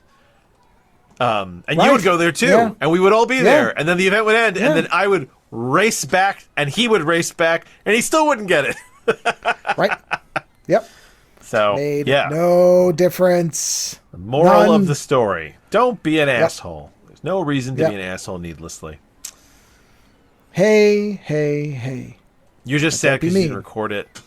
We don't have. Yes, I was. That is the thing that luckily he doesn't know is my pain. Because I was like, this is so good. Well, because you record everything else, and after a while it was like, wow, we don't need to record everything. Right, go ahead. Yeah, well, because most of our stuff is fairly mundane compared to what we've already released of Fallout 76. We've done a lot of because honestly, most of our Fallout 76 is I log in, I scrounge for material to make nukes. I make like 60 of them. We go do some events. I blow shit up, and I'm like, yay! And then I rinse and repeat, and it's fun. I find that to be amusing. Whereas that night wasn't that at all. No, it was something else entirely. So, yeah. That's okay. One day, don't worry. One day when you're recording, we'll drive someone else crazy. I'm sure. I hope so. I hope so. It was a good time. If anyone's out there, and you have stories of driving people insane in games, please share. We like stories of Sure. Of getting the upper hand through non-game mechanics. Always. Always, yeah. It's always amusing.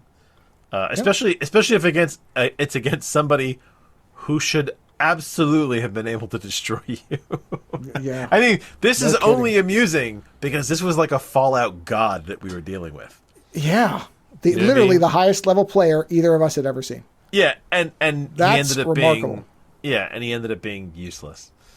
So yeah. We rendered him impotent. And he had to just deal with it. Yeah. So yeah. Honestly, I told my wife about that last night. She just didn't find it as amusing as I did. I'm sure there are people who would be like, you just waste an hour of your life. I'm like, no, because I translated it into a language that she understood. Because my wife used to play World of Warcraft with me, and there were times where we got camped by rogues.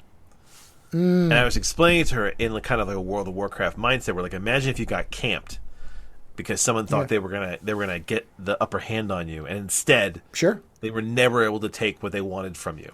It just got stuck, and they couldn't kill the other members of your team, And she was like, "Oh yeah, fuck those people." I'm like, "Yeah, there you go.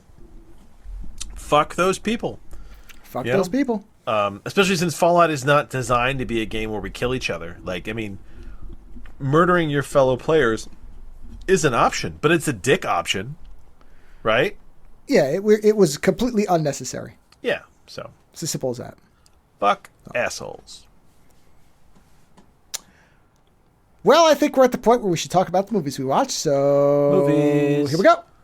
Just give me the essence of the thing, the juice, You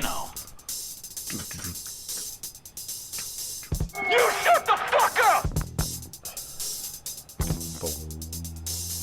Boom. Thanks for killing my mom. Hey, no problem. Boom. Boom. Boom. Boom.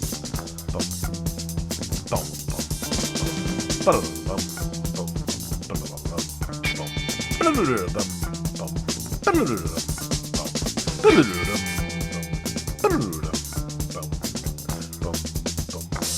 It don't make no sense. No. It's Italian. Anytime we do all Italian films, that's what I'm going to be playing. What is that from? That last bit is from a web creators on YouTube called Red Letter Media who review bad movies. Oh, Red Letter Media. I know them. They did the fucking Red super... Letter. Yeah. Yeah, they don't. A couple of them do not like Italian films because they are often nonsensical, which does apply in some ways to one of our films. Not all of them. Oh, you know what? That will be the Italian special. I'll tell you something really funny. I was talking to my leather guy about the whole. All right, when you say your leather guy, the person who you go to make leather goods for you, just so we're clear. So we're clear. When I was talking about the guy who it's one of the guy who runs Johnson Leathers.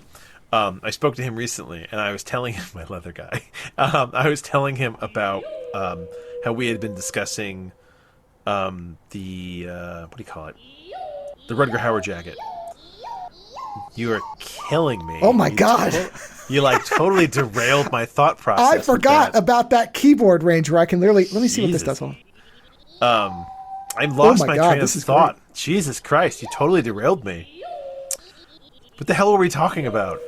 You said you were talking to your leather goods manufacturer we were talking about before that. Oh, Italian movies. There you go. See, that's what it was. Stop it. You're killing me. Give me a moment to think. And I was telling him about that, we had talked about it on a podcast, at which point he was like, "You have a podcast?" And then we were laughing about that. But he was saying to me that he's actually seen some of the movies that we're talking about tonight. Really? Yeah, he saw them when they came out. And I was like, holy shit. He's like, yeah, I think I saw some of these in theaters. So I was laughing about that. Yeah, it's very possible, sure. And he also shared a really interesting story about leather jackets in sci-fi movies, which is that when, I think I may have told you some of this already, is that when George Lucas redid a bunch of stuff for THX 1138 for the big special edition that he put out, apparently they did actually refilm some things for it. I don't know if it was for special effects or what was going on, but they needed the jackets that the cops wore. And so they went back to Johnson's Leather, who made them originally, to make them. At which point they were like, we can make them, of course. And I guess they asked them, do you want the jackets or do you want us to just pay you? And, my friend Alan is a pragmatic guy. He was like, just pay me.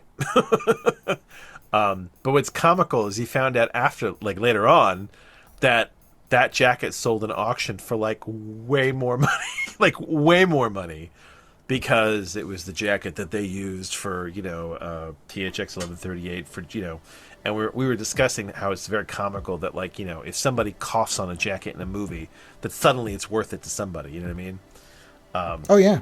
So I just wanted to share that. I thought it was funny. But yeah, he did. The low jacket thing was funny, but also the fact that he has seen some of these movies, like when they came out, which is amusing.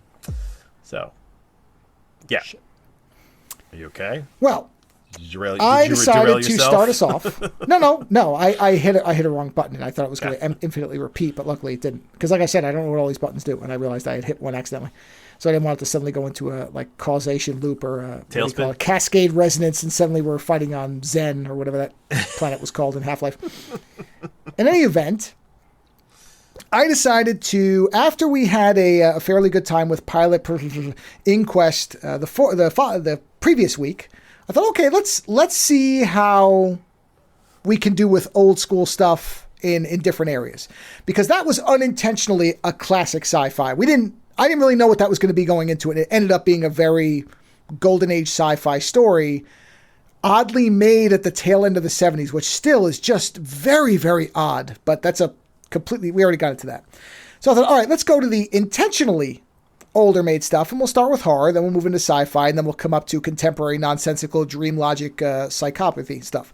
So we started off with a movie that I sure I'd reviewed, and I guess I never did on the show anyway. Probably because I wasn't doing the movie reviews the same way. So this was an older one, and maybe I didn't think it would fit, so I didn't bother talking about it. But a movie from 1960 titled Black Sunday, directed by Mario Bava. Now, there's something funny I found out about this movie and the movie that we watched after it, which is that both of these movies, in the case of the next one, which is Planet of the Vampires has no vampires in it. At least no literal vampires. Black Sunday refers to vampires and originally did have the main antagonist wearing fangs, and then they just decided to take them off.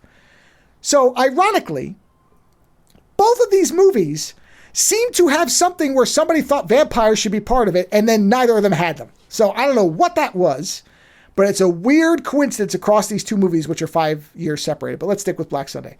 So Black Sunday stars a woman named Barbara Steele in the main antagonist and technically protagonist role, where she is a satanic witch, also called a vampire, but really a witch, even though she does imbue blood and life force to regain herself, Hellraiser style.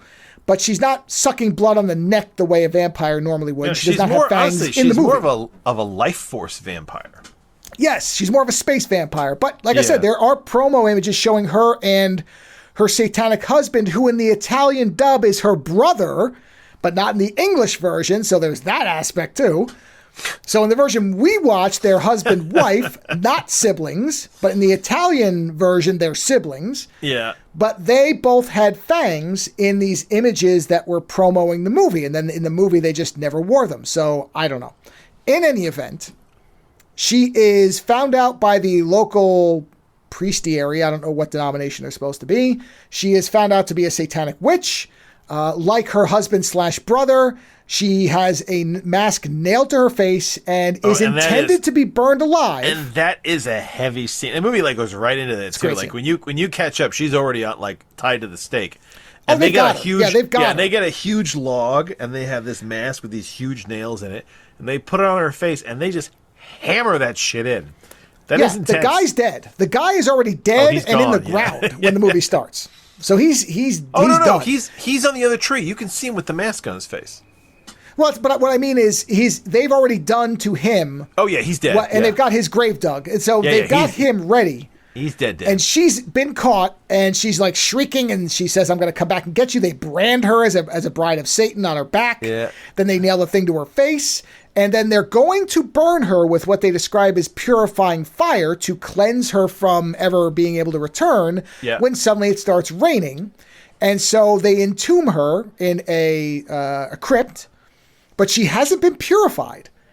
So then we cut to 200 years later, which, what did we say, 1830s, I think is when it's supposed to be set? No. Yeah, it was 1830s what you said, yeah. Because I said I ballparked it at 1850, and then you looked it up. Yeah. Yeah. So the 1600s is when she was put in the ground and killed, or whatever, frozen in place, because it's very similar to like Lord of Illusions with the mask that Nyx has. You take the mask off, suddenly she comes back.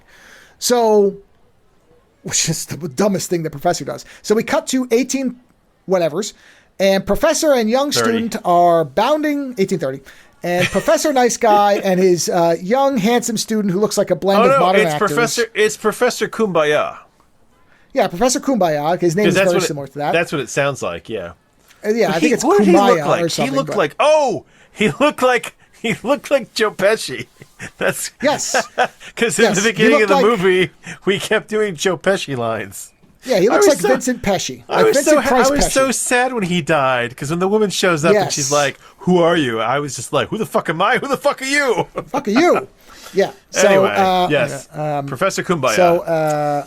So, actually, hold on. Don't I have? Here we go. Who the fuck are you, you green ass piece of shit? Yep, that's Professor Kumbaya. So, that's Professor Kumbaya, who's a very, and we both who's a good guy. Well, the actor plays him very jovial and likable and affable, so that when he becomes a zombie, which is really what he becomes later, you immediately clock that there's something wrong with him. You know something wrong with him, yeah. Yeah, he's this nice guy. Everybody likes him. He gets along with everybody. He's got this young guy with him, and their carriage breaks down in a haunted wood, which I did read that Francis Ford Coppola directly visually referenced this in Dracula. So we were mentioning it during the commentary, and I read that, no, he was doing that very specifically. This was a movie that he was trying to evoke.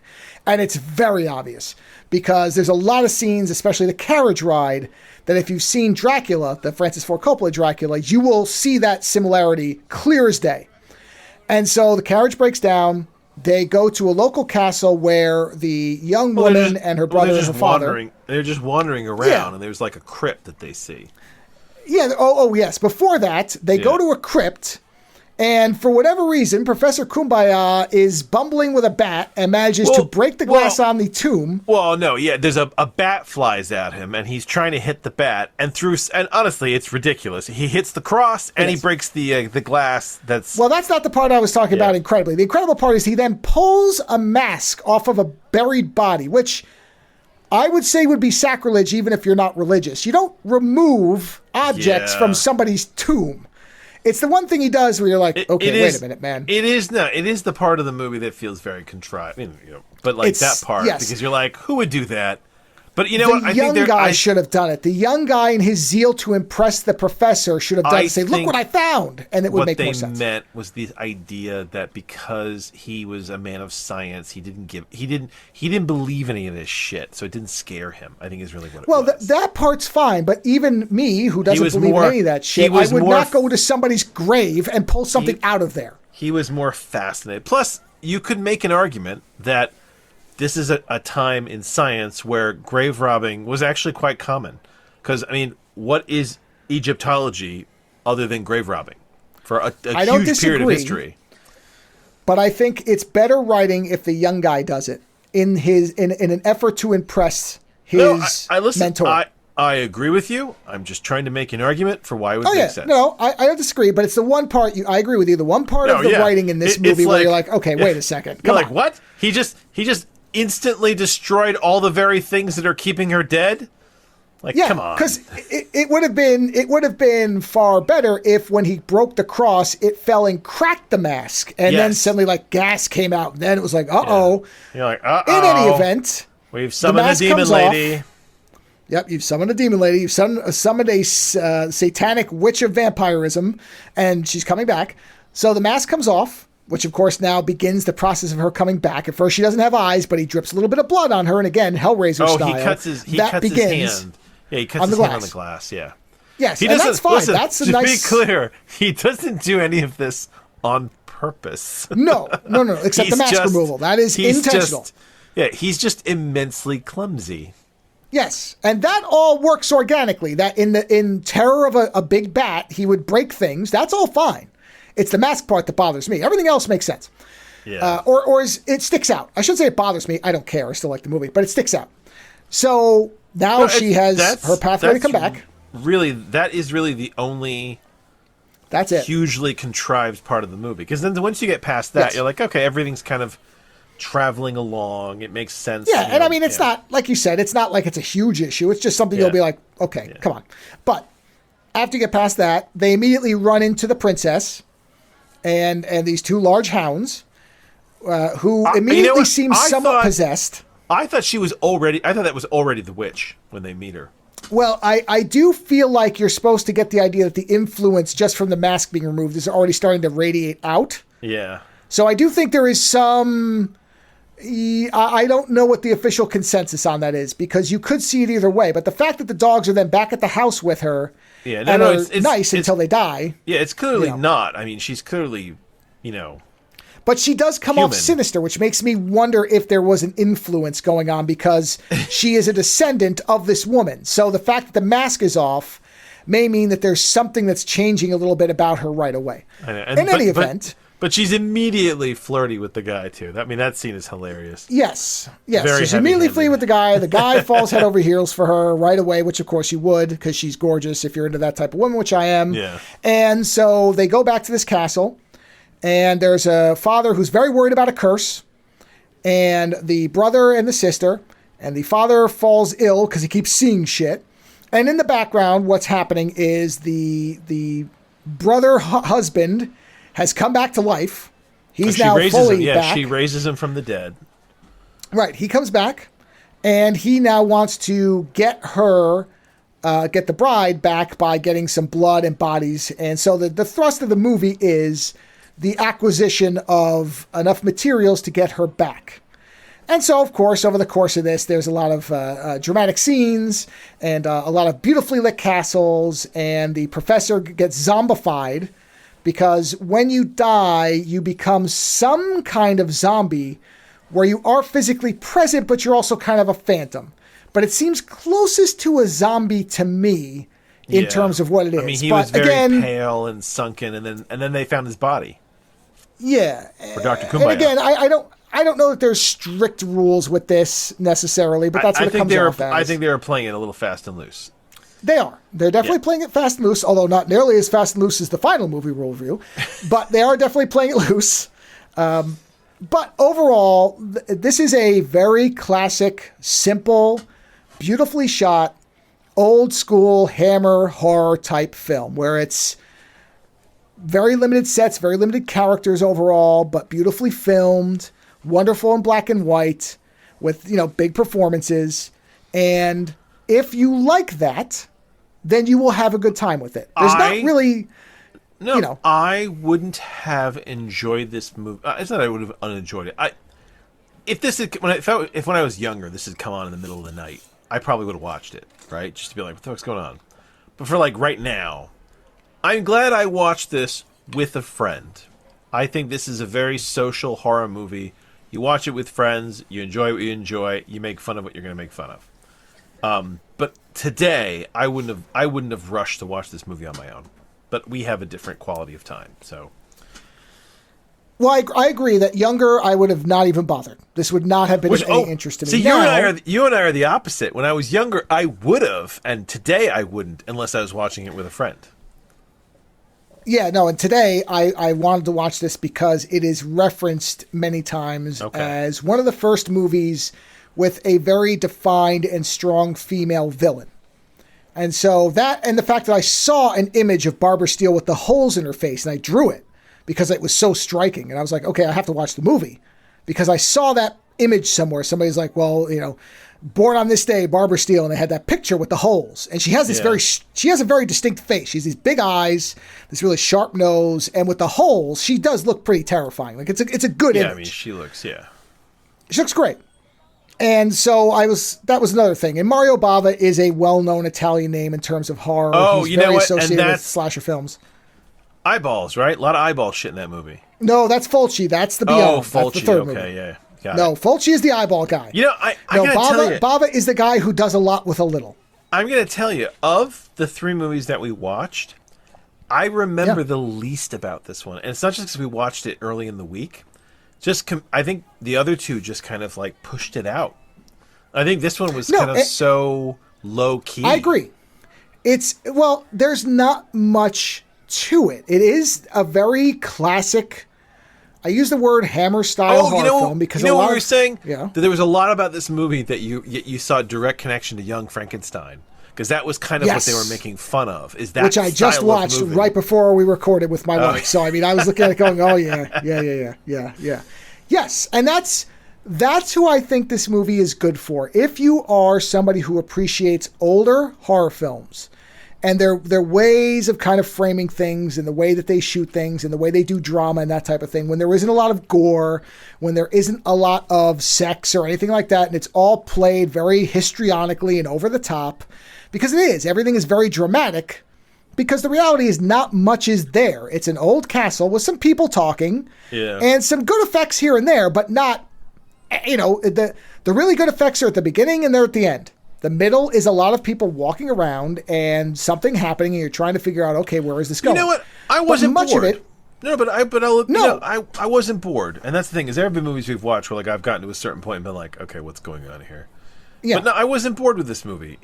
There was stuff going on. I was fascinated. People were dying, like left and right. Well, and that's what I mean about the way it's shot is what makes it special. That elevates it way above another movie of the same type by a lesser director. I mean, it looks good. I mean, the way it looks dynamite. Yeah, it's very good. There's very good shots in this movie. I mean, I can see why a lot of people have watched this and why they like it and how it has influenced them. It's not a bad movie by any means. It's just not something that I would have watched today for me. You know what I mean? Well, and I'll say... But I acknowledge that as a piece of film history, I do think anyone who's interested in the history of film should see it, because there's a lot that draws from this movie. And that's where I am on it, is I probably will not watch this movie again unless somebody says, well, what's a good older film that we can watch? And this might be one of the ones I would pick to say, okay, this is classic Gothic horror. Yeah, if you want to see a really good example of Gothic horror, the way they used to make it, this is it.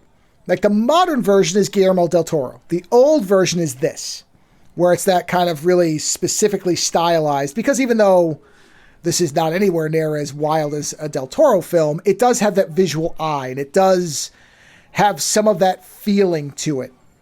The atmospheric nature of it. Where again, Bava was very good at doing a lot with a little. I mean, really, it's some sets and the outside of a castle. I mean, and that scene where they hammer that mask in, I mean, that's fucking intense. That's great. Let me tell you. Yeah. Yeah. And she is not a.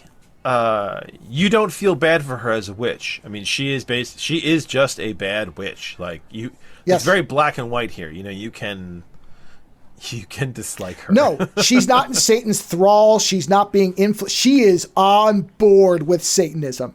Yeah. She's 100% bride of Satan and thrilled about it. And that's what I think is the remarkable part about her compared to other, What's fascinating is also, I think this borrows a lot from Bram Stoker's Dracula, which is that just because you're a witch or you're in line with Satan or you are some kind of quote-unquote vampire, it doesn't make you all-powerful. So at one point, the husband, brother, whatever, vampire guy who's running around, he's not all-powerful. I mean, he gets into fistfights and they're duking it out at one point, and he is not... he doesn't have super strength necessarily. He is very much an old school Bram Stoker. They're driven off by the cross. Yeah, the cross works on them. Yeah. So I do enjoy it. It's a very classic movie in that respect. Yeah, honestly, if somebody was okay, why would somebody watch this? There's two reasons. One is I do think Barbara Steele has a very unique look. She's a very striking woman, and it's a good example of because look, I've watched a lot of Hammer films. And in all honesty, there's a number of them, even with Christopher Lee and Peter Cushing in it, even though some of them drag massively because they just do. Because a lot of times they're working on a small budget and it didn't always work out. This is a good example of very, very kind of small scale. Because really there's no world threat. There's a threat to the local populace, maybe. I mean, I guess, Satan's a threat to everything, but Satan never shows up himself. So I don't even know if Satan cares about these people or if they're just dopes. We never really know. They come back from the dead, so they've siphoned some abilities. But Satan is not that interested in these people. No, that's what I'm saying is, for all we know, this is actually one of his minor demons kind of just letting them come back to life to see if they can accomplish anything, and they don't. So we don't really know. Again, it's small scale, but it's very wonderfully shot, and it does have that classic feel. So if you're looking for that and haven't already seen it, you should see it. If you don't like black and white films, this is not going to convert you. If you don't like older style filmmaking, this is not going to convert you. It is a classic film. If you're not interested in to some degree in like the history of films, how things came to be what they were, this isn't for you. No. So that's why I don't want to overhype it too much. It is still what it is. But for what it is, it's a pretty good example of this type of filmmaking where you can, if you weren't bored, you, meaning you, Lando, weren't bored, when you're not as into this shit as I am, that's a good sign. I have been bored, but I also, if I'm bored and I'm not tired, because that's a big difference there. If I'm bored and I'm not tired, oh, sure. I will just start talking a lot of shit. And I will amuse myself. And early on in this movie, I amused the shit out of myself. But, there were characters that I by the end, I was like, I was very sad that certain people died. Because it was sad that they had to die. So, yeah. So then, based on the fact that we both had a good time with that one, which I already knew I would because I'd seen it before, but based on that, then we went 5 years later, same director, completely different genre, and lots of color. We went to 1965's Planet of the Vampires. Okay, just up front. The worst of all the titles they could have picked for this movie. This is my favorite of the three that we watched. And I'm not surprised by that. For me, this was the best of the ones that we watched this week. I was fairly sure that's what it would be for you. And I have no issue with that because this is, again, like Black Sunday, this is old style science fiction, Forbidden Planet type movie making. Oh, I know, but I guess what it is that it got me. It got me on the double take. So good. Again, so hard. I'm pointing this out so people understand that even though we're going to talk very favorably about it, if you don't like older science fiction, none of this stuff is going to convert anybody. Although this might be the closest if you're just into visuals. You got to be cool with old movies, or else it's not going to work. Or visuals alone will keep you interested because visually, this movie is top notch. Yeah, it is very well shot. This movie, there's some beautiful cuts in this. Yeah. Yes, that is the one thing about it. And the smoke. You could take and the screenshots of many scenes in this, and you could put them on a wall and just look at them. That thing where they land, and when they land, you realize they put the model in water, and that's how they got the really neat smoke effect. And it isn't until I think the second time we saw the shot that I saw the bubbles. And I was like, oh my God, they're underwater. But that is so clever to get that effect. And that is what's funny is that they used a form of that in, what's the one that Hugh Jackman did with the tree in space? The Fountain. Oh, they Fountain. used that. Fountain. No, it's just called the Fountain. Yeah, the Fountain. Yeah. They used that weird chemical effect to create the cosmos because they felt it was the most organic. And in this movie, they're using it, all over. So yeah, I'll let you go on. Well, by the way, just as a complete aside, if you want to have some fun, go look up the way that they do smoke effects underwater, and see how they do it because it's beautiful. If you've never seen it, it's just wonderful just to see them filming it and how they do it because literally anybody could do it. You could do these effects yourself with a bowl of water and a camera. That's how awesome it is, but it looks great. Anyway, many people have said, and there's dispute, I don't know what the truth is, I don't care, that the writer of Alien surely saw this and borrowed much of the front end of it for what became Alien. I suppose. There are lots of very interesting similarities, which is essentially the story is there are a set of ships that are on their way somewhere. There's a signal. There's a signal that they've had for 2 years. I think they said they've been getting it for 2 years. I think it's longer than that. But this mission is now going to investigate it. I think it's taken them 2 years to get there, they say. Yeah, That's what I something mean. like Is I that, think yeah. they've been tracing it for 2 years. So they finally come to this planet, and this planet has a derelict ship that has wrecked, that has giant pilots that are skeletonized. Yeah. And they go to investigate it, only to find out that the signal was... And honestly, you're right about one thing. They have a sound-based technology, which they did reiterate that in Prometheus, didn't they? I just remembered that. Yes. Yeah. No, you're right. Yeah, and the spacesuits in this clearly influenced the Promethean spacesuits. Because, man, they are very similar, which is fine. I don't have a problem with any of this. I'm just saying that if nothing else... Good design is good design, yeah. Yes, somebody saw these spacesuits and said, okay, I could probably make a more modern or modernized version of this, and did. Because the spacesuits are fucking rad. They're just awesome spacesuits. And so they land. These two ships land. One is basically almost destroyed right in the landing.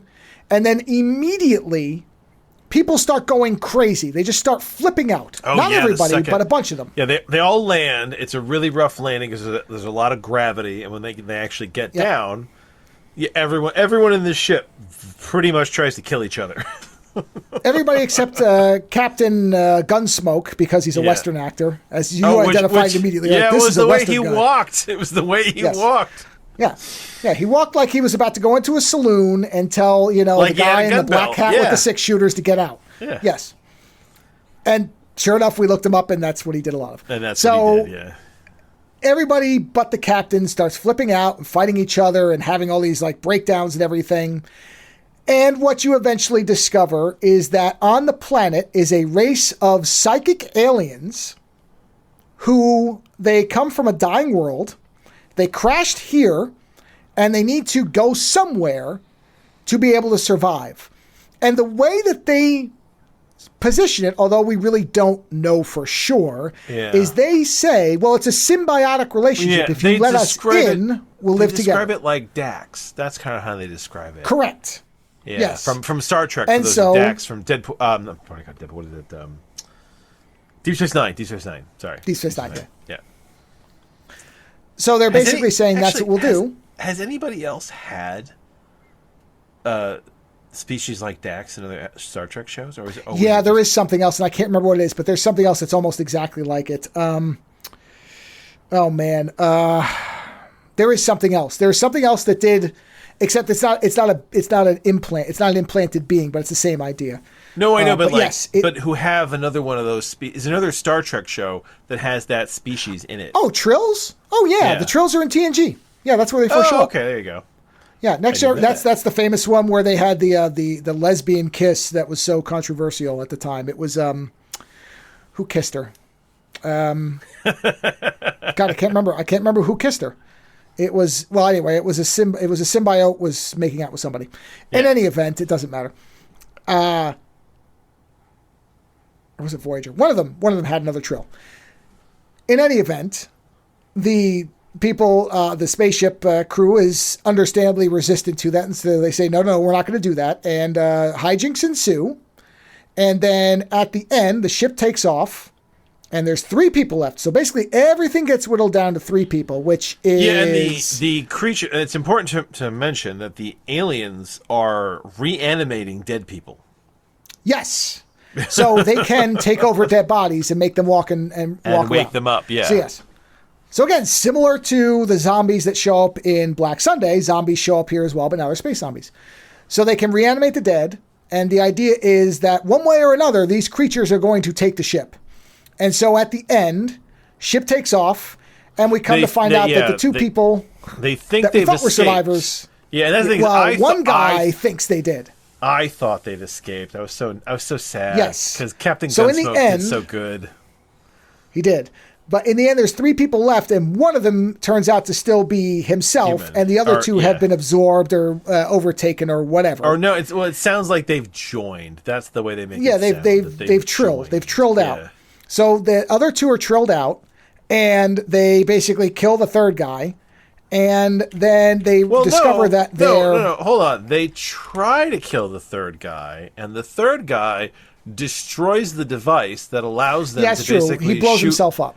Yeah, that allows. There's a device the ships have that allow them to shoot meteors out of the way, so the ship doesn't. The get meteor destroyed. rejector. The meteor What a rejector, smooth which name. is a funny name, right? The meteor rejector. It's a very funny name. And so the meteor rejector on the other ship was destroyed. So only had this one. So this guy, realizing what's going on, he basically sacrifices himself to destroy the meteor rejector, so that the ship isn't going to be able to go anywhere. But that's when you get the big twist, which. Well, that's when you get the second twist. The first twist being that the two people were actually joined or trilled out. And then basically the captain's there and he's like, well, the meteor rejector isn't working, so we're going to have to find another planet to set down and we can't go back. He says home, which whatever. I don't know what home was supposed to mean because they said their planet was dying. So I think they must have meant the other planet they wanted to go to. Yeah, he does. Well, because remember, the two people at the end, they are not dead. They have joined with those creatures. Yes. So as far as they're concerned, it is still their home because they're. That's true. It would be the home of the absorbed person. Yeah, they are merged. The former person, yes. So the captain says, well, we're going to have to look around for someplace else. And they find a very primitive planet, and they pull it up on the viewer, and it's New York City. And it's Earth. And so what we find out is that it's Earth. Yeah. And that they're not human. They're not Earthlings. They're humanoids from someplace else. And it's the whole thing is that all along, they were all fucking aliens. There were no Earthlings in this movie at all, which kind of changes the perspective of it all, doesn't it? Right at the end, it does. Yeah. I thought it was really well done. I haven't had an old movie, fucking take me like that in a while. So no, I thought it was great. It's and like Black Sunday, except in color, one of the biggest things that makes this movie worth seeing is the visuals. This movie was made with an exceptionally small budget to the point where... But it was really well done. Even, not only was it well done, but they had to utilize very, very primitive but effective in-camera trickery. There's like a rock, and the thing is, you don't... Like he said, it was like 3 rocks. And when you realize that it's just saying 3 rocks, you start to pick up on it. But at first, you don't, because... He keeps moving them around and then like replacing them, and then there's smoke, and then there's like interesting lighting. They made the mistake of making one of the rocks very distinctive in its shape, so you start seeing, because they're using mirrors to reflect it so that you see more, so it looks bigger. And the problem is when you know what that shape looks like, you can pick it up right away. Now, don't get me wrong, it's delightful once you know, because it does emphasize that they managed to make it work. It still works. But you were talking about the interior of the alien ship looks very alien with just simple color shapes. They're not doing anything too complicated. They definitely designed some. I mean, it's neat that somebody sat down and said, "Let's design a ship that was made for large alien creatures," and they designed this vessel that works on sound, that has these giant doorways. There's these huge skeletons left over. It's fascinating. That. You don't normally see shit like that in older movies, and especially done really well. Like it's not common. So to actually see it, you're like, it's great. So, yeah, I compare it a lot to Forbidden Planet, because Forbidden Planet's a lot like that too, where there's the invisible monster, and that's how they got around not being able to have a giant monster. So it's invisible until until it gets disrupted, and then you see its outline, and that monster actually turns out to be the id of the person who created it. So it's kind of a sphere type of thing. So Forbidden Planet is one of these type of movies too, and Robbie the Robot was an awesome creation for its time. There's a lot of good effects in there, and this is that type of thing, except I would argue this is actually a better movie in terms of visuals, because it is doing more with that kind of Italian style of lighting, where it's very, like, the lighting is very saturated. It reminds me of Suspiria. Yeah. Yes. Yeah, at times. Yeah. And that overcomes, along with the in-camera, because there's one point you and I were, there's where you see the back of a ship with the engines, and then they've got the little people kind of like, they're doing forced perspective where you see people walking around, but it looks great because they couldn't even afford compositing, really. They couldn't even afford that. So they had to do old style kind of, okay, place this really close, cut holes in it, and then we'll just have people walking way far away, and it makes it look like they're walking around the inside of a giant ship. Stuff like that. And the mirror affects a lot of fog machines, but that gives it this spooky effect when they're walking because the fog is kind of pooling around them. So it does have this kind of atmospheric feel. And that's all because largely they're on one basic warehouse or a hangar or whatever. That's what they've got. And so they had to make it look convincing, and they do. And that's really the biggest selling point, but also the fact that there is nothing indicating till the end that these are not human beings. Yeah. And the idea of the dead race that's just trying to live, which gives this a moral kind of gray area I because said to you survival. The way the crew is set up, the way the ships are set up, this is like pre-Star Trek. Because you got the captain and you got like an Uhura character, and like this is very Star Trek. So I said that this almost feels like, early Starfleet shit. You can almost see that in your head. But then the reality that they're not human is what makes it fascinating. Because you're like, oh shit, this is from the other perspective. These are humanoids that aren't with starship technology, where humans are the cavemen. And they never get to. This movie, yeah. You are correct in that if somebody were to say, if I showed this to somebody and said that Gene Roddenberry had done this as a pilot idea for Star Trek, I could totally see that. Anybody would believe that, except they'd be like, "Well, it looks like somebody really lit it well." The shit that they talk, like the stuff that they say, you're like, "Oh yeah, that sounds so Star Trekky," where they're like, "Oh, check the just the media rejector or whatever it is, rejector or reflector." It's a rejector, I believe they say is rejector. Yes, deflector dish, deflector shield. That's what it is. Yeah. So things like that. Yeah, I think on the commentary I said something. Oh, we're gonna repolarize the main deflector dish. Blah blah blah blah blah. Because it is Star Trek technobabble.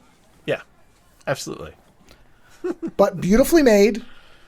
Again, classic style. So if you don't like older type of science fiction, don't bother. The suits that they're wearing are both ridiculous and awesome all at the same time. And what's fascinating is we were talking about the last week, the Roy Batty jacket, how it had all this orange piping that was then covered up after the fact. But what's amusing is that the suits in this movie are black with fucking like a yellowy orange piping. So it always makes you wonder if somebody was trying to like channel the design from this movie and Blade Runner, and then Ridley Scott was like, no, I already did that in fucking Alien. You paint it over. Yeah, I mean, the suits in this and the helmets, too. We don't see much of the helmets, but you do see them occasionally. The actual spacesuits are great. The design of them is just really, really interesting and different. It's very different from what you normally get. Because like you said, it's mostly this dark black or very navy blue material. And then that yellow piping, it just gives it this very, specific look to it. And then they've got these really high collars, which would be miserable for hearing anything in reality because it covers their fucking ears. Yeah, they're bad. But they look awesome. And they're always wearing them with them up. And you're just sitting there going, then they do, some of them do take off the top part and they kind of have just shirts on underneath. But a lot of it, they're wearing the suits the whole time. And the weaponry, unfortunately, doesn't look anywhere near as cool as the suits do. But the suits look great throughout the entire film.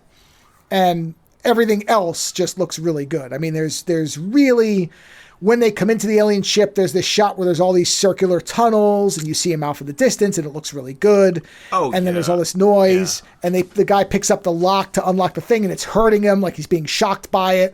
So it's even not, you can't just pick it up and use it like anybody. It's designed for an alien physiology.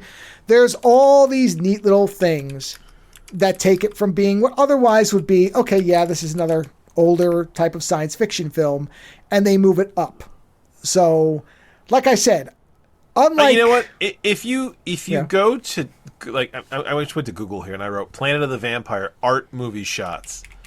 You get a bunch of random shots from the movie, and a lot of them are really good looking, with the weird rock formations, and the colored smoke, and the lighting.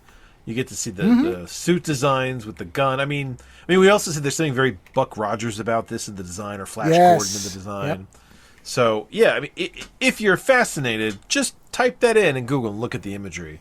I think it's a movie. I think if you like science fiction, this is a movie worth seeing. It feels like a proto-episode of Star Trek. Yeah. And that's what I was saying earlier, as in where Black Sunday... I wouldn't have as easy a time recommending it to people who usually didn't like older films, but in this one, if it was somebody who really appreciated beautiful imagery, I'd be like, you know what? It may not impress you in the story department, but you're going to see some great wonderful movie making.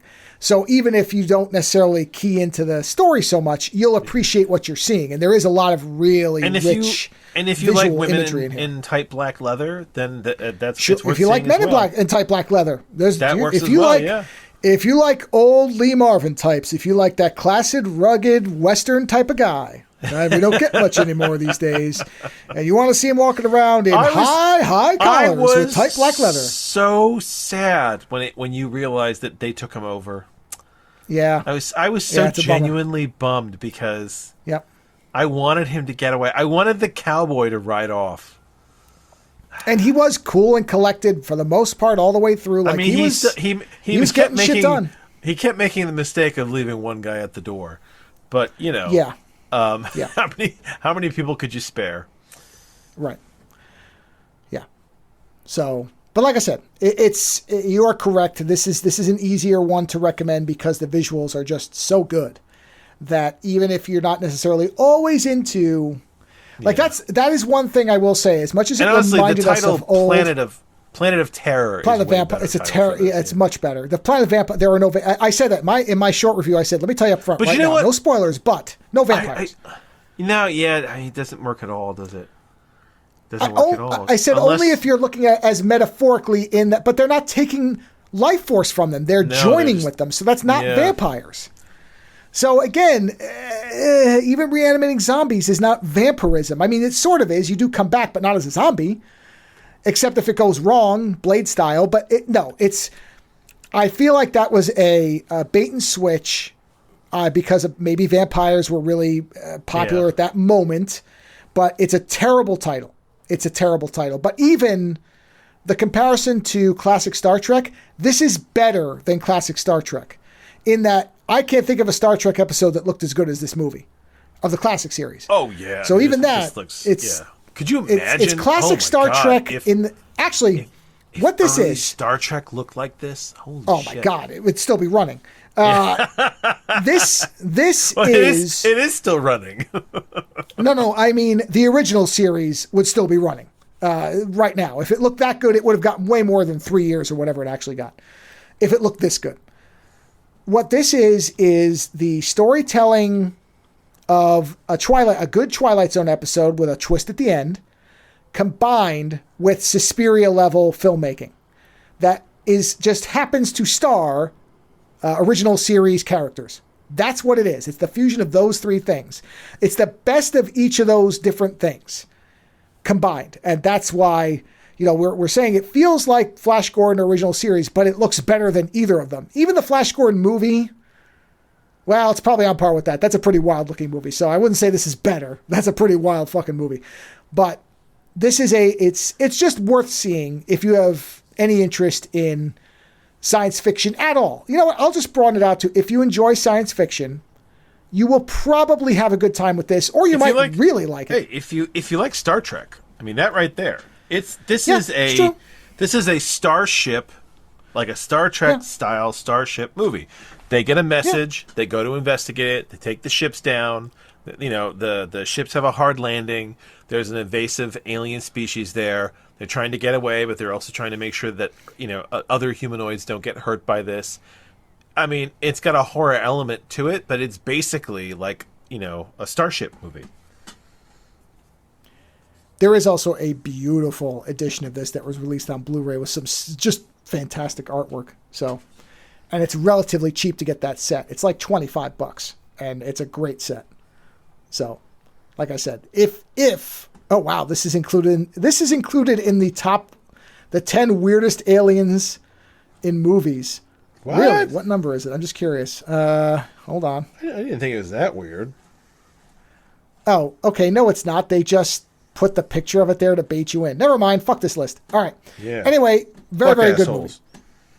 Stupid bait and switch bullshit. On that note, 200 hours later.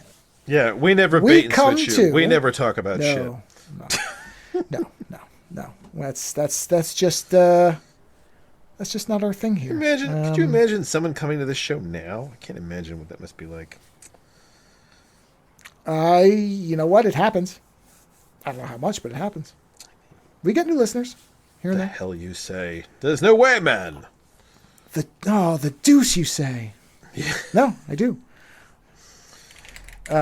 So then we come to, also Italian, but of a much different flavor. We come to 1981's The Beyond, which is directed by an eyeball fetishist named Lucio Fulci. I'm going to tell you right now, up Yep. front, I've had some time to think about this movie. Yep. And I didn't like it. I thought that it was lazy. I thought it was a lazy movie. I think that... but that said, I don't regret watching it. I do think this is a movie that you can watch with friends and have a very good time because there's some fucking outlandish shit. An Italian movie that's supposed to be in the South and everyone you see looks Italian and then they open their mouth and it's like, gee whiz, Bob and Sue, what's going on? Like, that shit's hilarious. But like the story, it's lazy. It kind of wanders around. The reason I think this movie is worth seeing is for the bunch of special effects that are actually kind of like well done. Like there's a lot of eyeball sequences here that are exceptionally well done. I think he just mastered the whole eyeball like horror element and just it was like he was going to do it because he knew how to do it. And there's also a scene where they shoot a demonic girl's head off. That is really well done. It comes out of and slaps you out of nowhere. So there's some really neat action sequences done, horror sequences done in this movie, special effects sequences. But by and large, I found this movie to be like there was potential and it felt wasted. Well, I will say, I had a 50-50 with myself bet that you would hate this movie. This was the roll of the dice of the three because I knew. No, I don't. I knew Black Sunday would be entertaining enough. I anticipated you would really like Planet of the Vampires, and this was the one where I wasn't sure if you would connect with it at all. You don't only have to find movies that I'm gonna like. It's fascinating. No, that's why we watched it. That's why I wanted to watch it. I wanted to see what the reaction was. And I think that there are interesting elements. I just think that this has got this lazy ending. I think it's really the laziness of the ending. Like everyone's dying, all this stuff is fucked up, and then the only argument I can make for this movie is that the characters at the end inadvertently wander through a gate into hell, right? But it's kind of a shit of an ending because it's like, it feels to me narratively like whoever was writing it didn't know what to do, and they just kind of had this weird, oh, well, you know what, they were in the painting all along. Like, it just feels so, like this is hack writing for Tales from the Crypt. And I don't mind the build-up to there, where, like, shit is kind of flashing all over the place, and there's, like, kind of weird shit going on. Like, I think that's what annoys me, which is that up to a certain point, this movie is amusing, it is fascinating, there is a lot of fucked up shit going on, and then it's almost like, it's like the director and the writer got bored with it.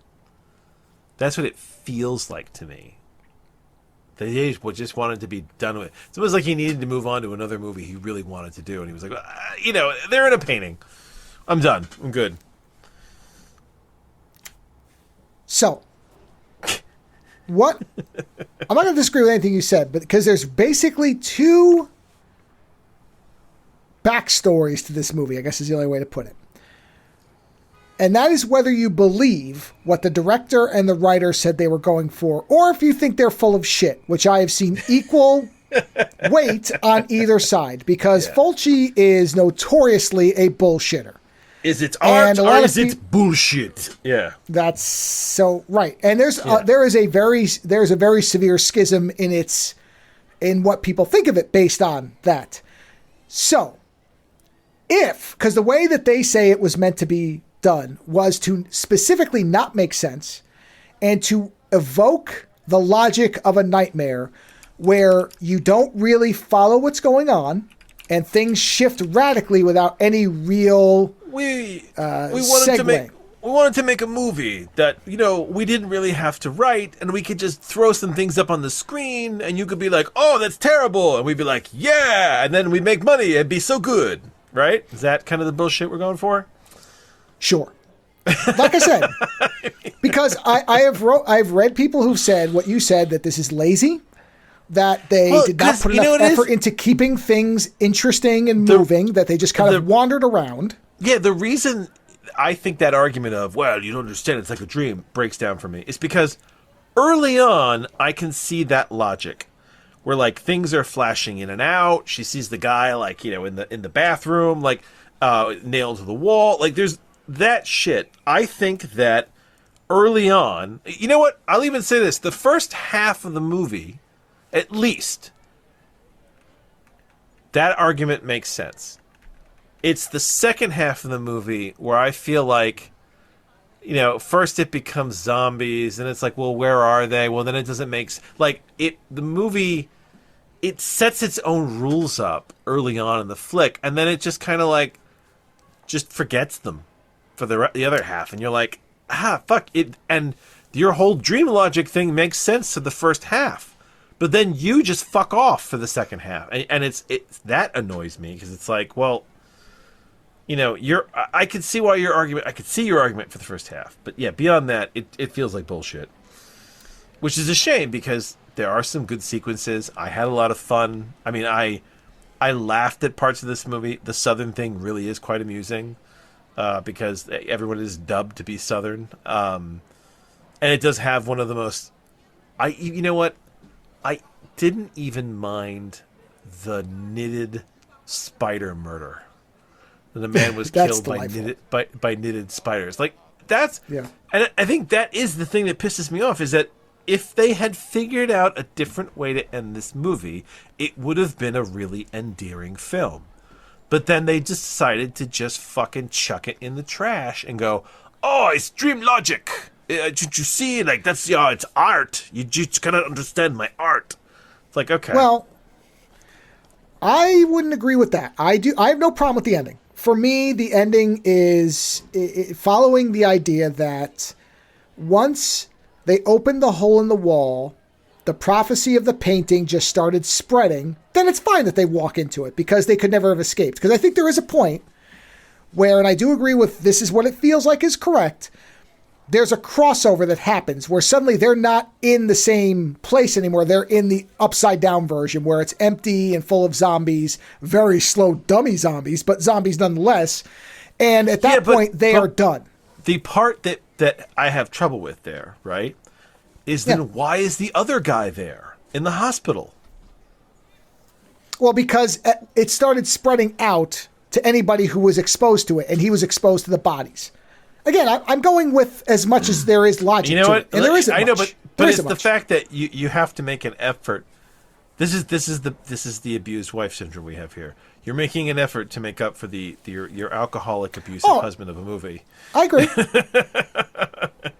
You know, you're like, well, you know, maybe it's this, but and maybe it's that. I also want to say, this is not a movie I revisit all that often because I agree with you that the middle has a real problem. And I think where it slows way down. And what's baffling to me about that is I think they should have taken the opening, the sepia-toned opening, and slapped it right in the middle. It should have started off where the woman comes to the house, finds the painting, hears about the backstory, and then when the woman with the contact shows up, she tells the story, and we see the middle part happening. And that would have livened up the middle. The blonde girl with the quote unquote seeing eye dog, you know, that's another wasted possibility of this movie, which is that she was part of this darkness, but she seemed to be working against it. They could have done more with that, but they kind of just dropped it. And that is a common criticism point from a lot of people is what is her role supposed to be? It's very vague. And again, if you buy into the idea that there's not supposed to be all that much logic, that this is, as you're pointing out, really just a series of events that are loosely tied into each other by the presence of a house that recurs, then that's what it is. If you go with the idea that it's intentional dream logic, then you shouldn't have an explanation. And I'm not making an argument either way because I don't think there's enough of an argument either way. And that comment of intentional dream logic, dreams they do have a logic. They have a narrative. Like, I guess the thing that screws me up in all this is that, like, dreams do have a pattern. Well, they do have a story. okay. My wife has had a series of dreams in the same night that have no recollection with, or no connection to each other. My dreams have narrative most often. Well, then you're lucky, because I've had ones that don't make any sense. I've had multiple dreams, and although I don't see them all that often. If the movie's not supposed to make any sense, then I'm kind of sitting there going, well, what the fuck are we watching here, man? Like, is this just like performance art where a bunch of people jump up on a stage and go, whoa! You know, like... When I say doesn't make any sense, I don't mean literally doesn't make any sense, but that there is a supposedly intentional lack of segueing connective tissue all the way through. Now, we purposely made it bad. Like, I mean, that's I guess that's what. If your movie doesn't have narrative structure, and isn't really connected, I guess the argument. Well, what is your movie then? That is a style of filmmaking. People do make movies like that. I'm going to say it happens there. That's why they say surrealist dream logic filmmaking. It does happen. However, I don't know if I believe that, because Fulci was so often full of shit.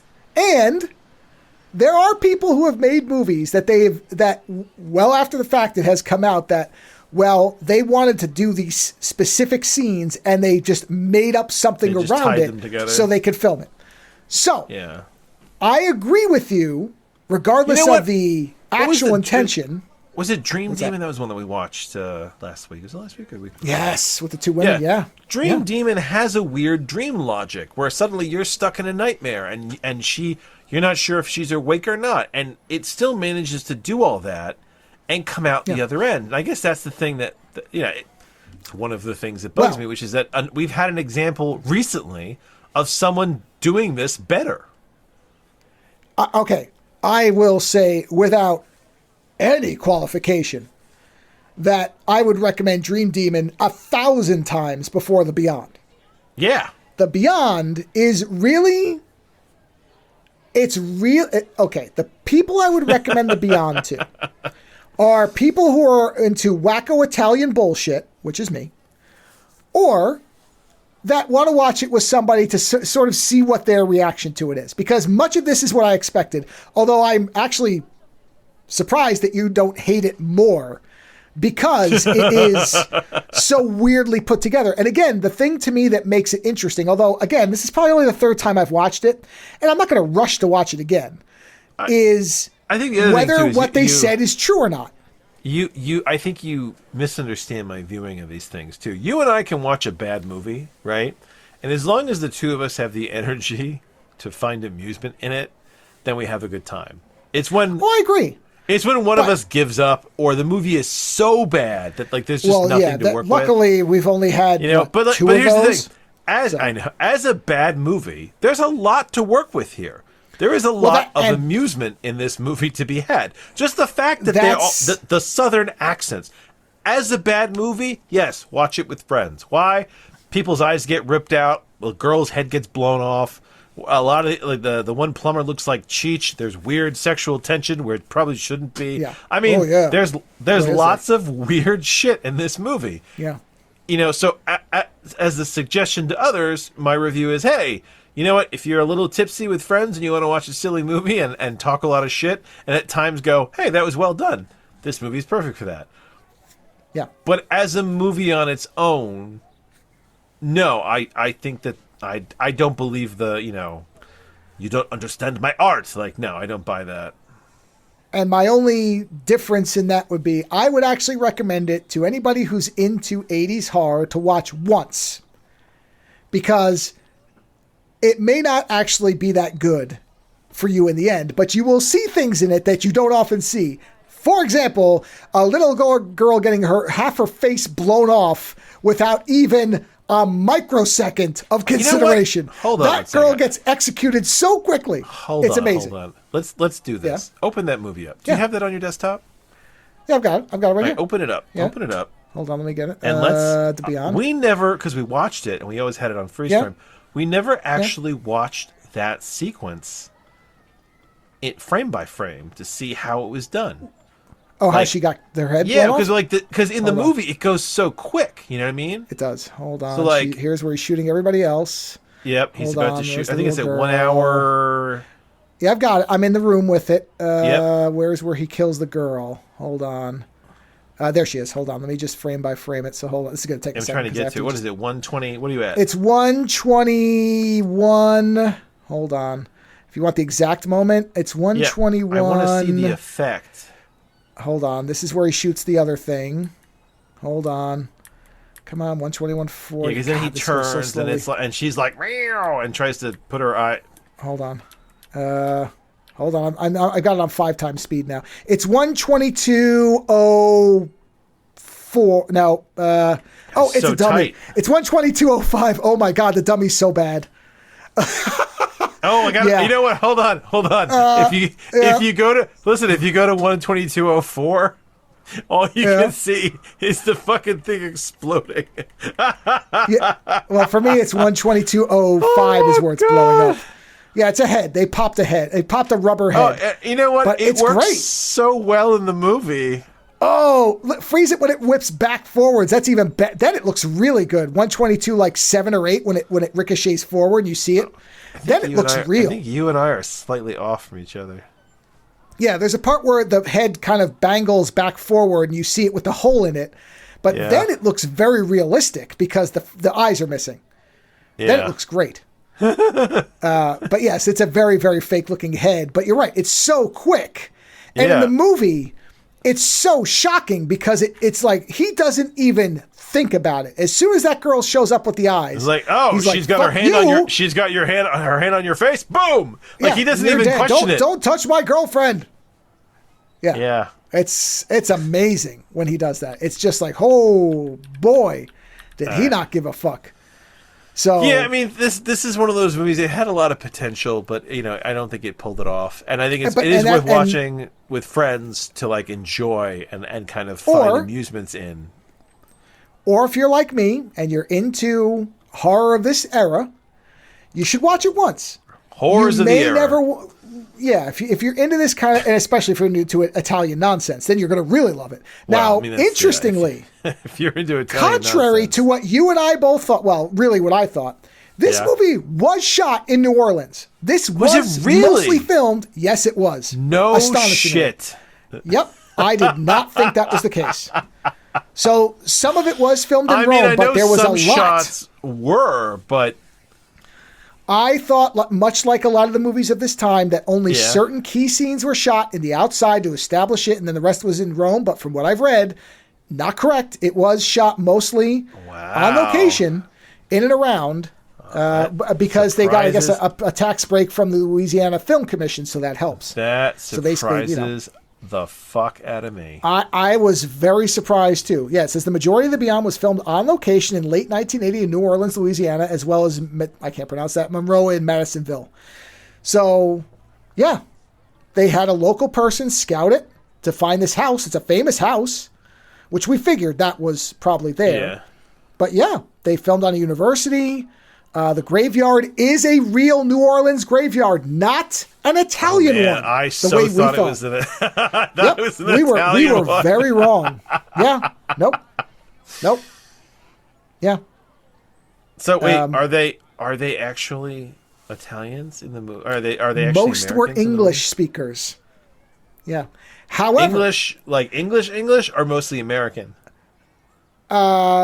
It doesn't say that. It just says the majority of the cast were English speaking. The problem is Fulci spoke only Italian.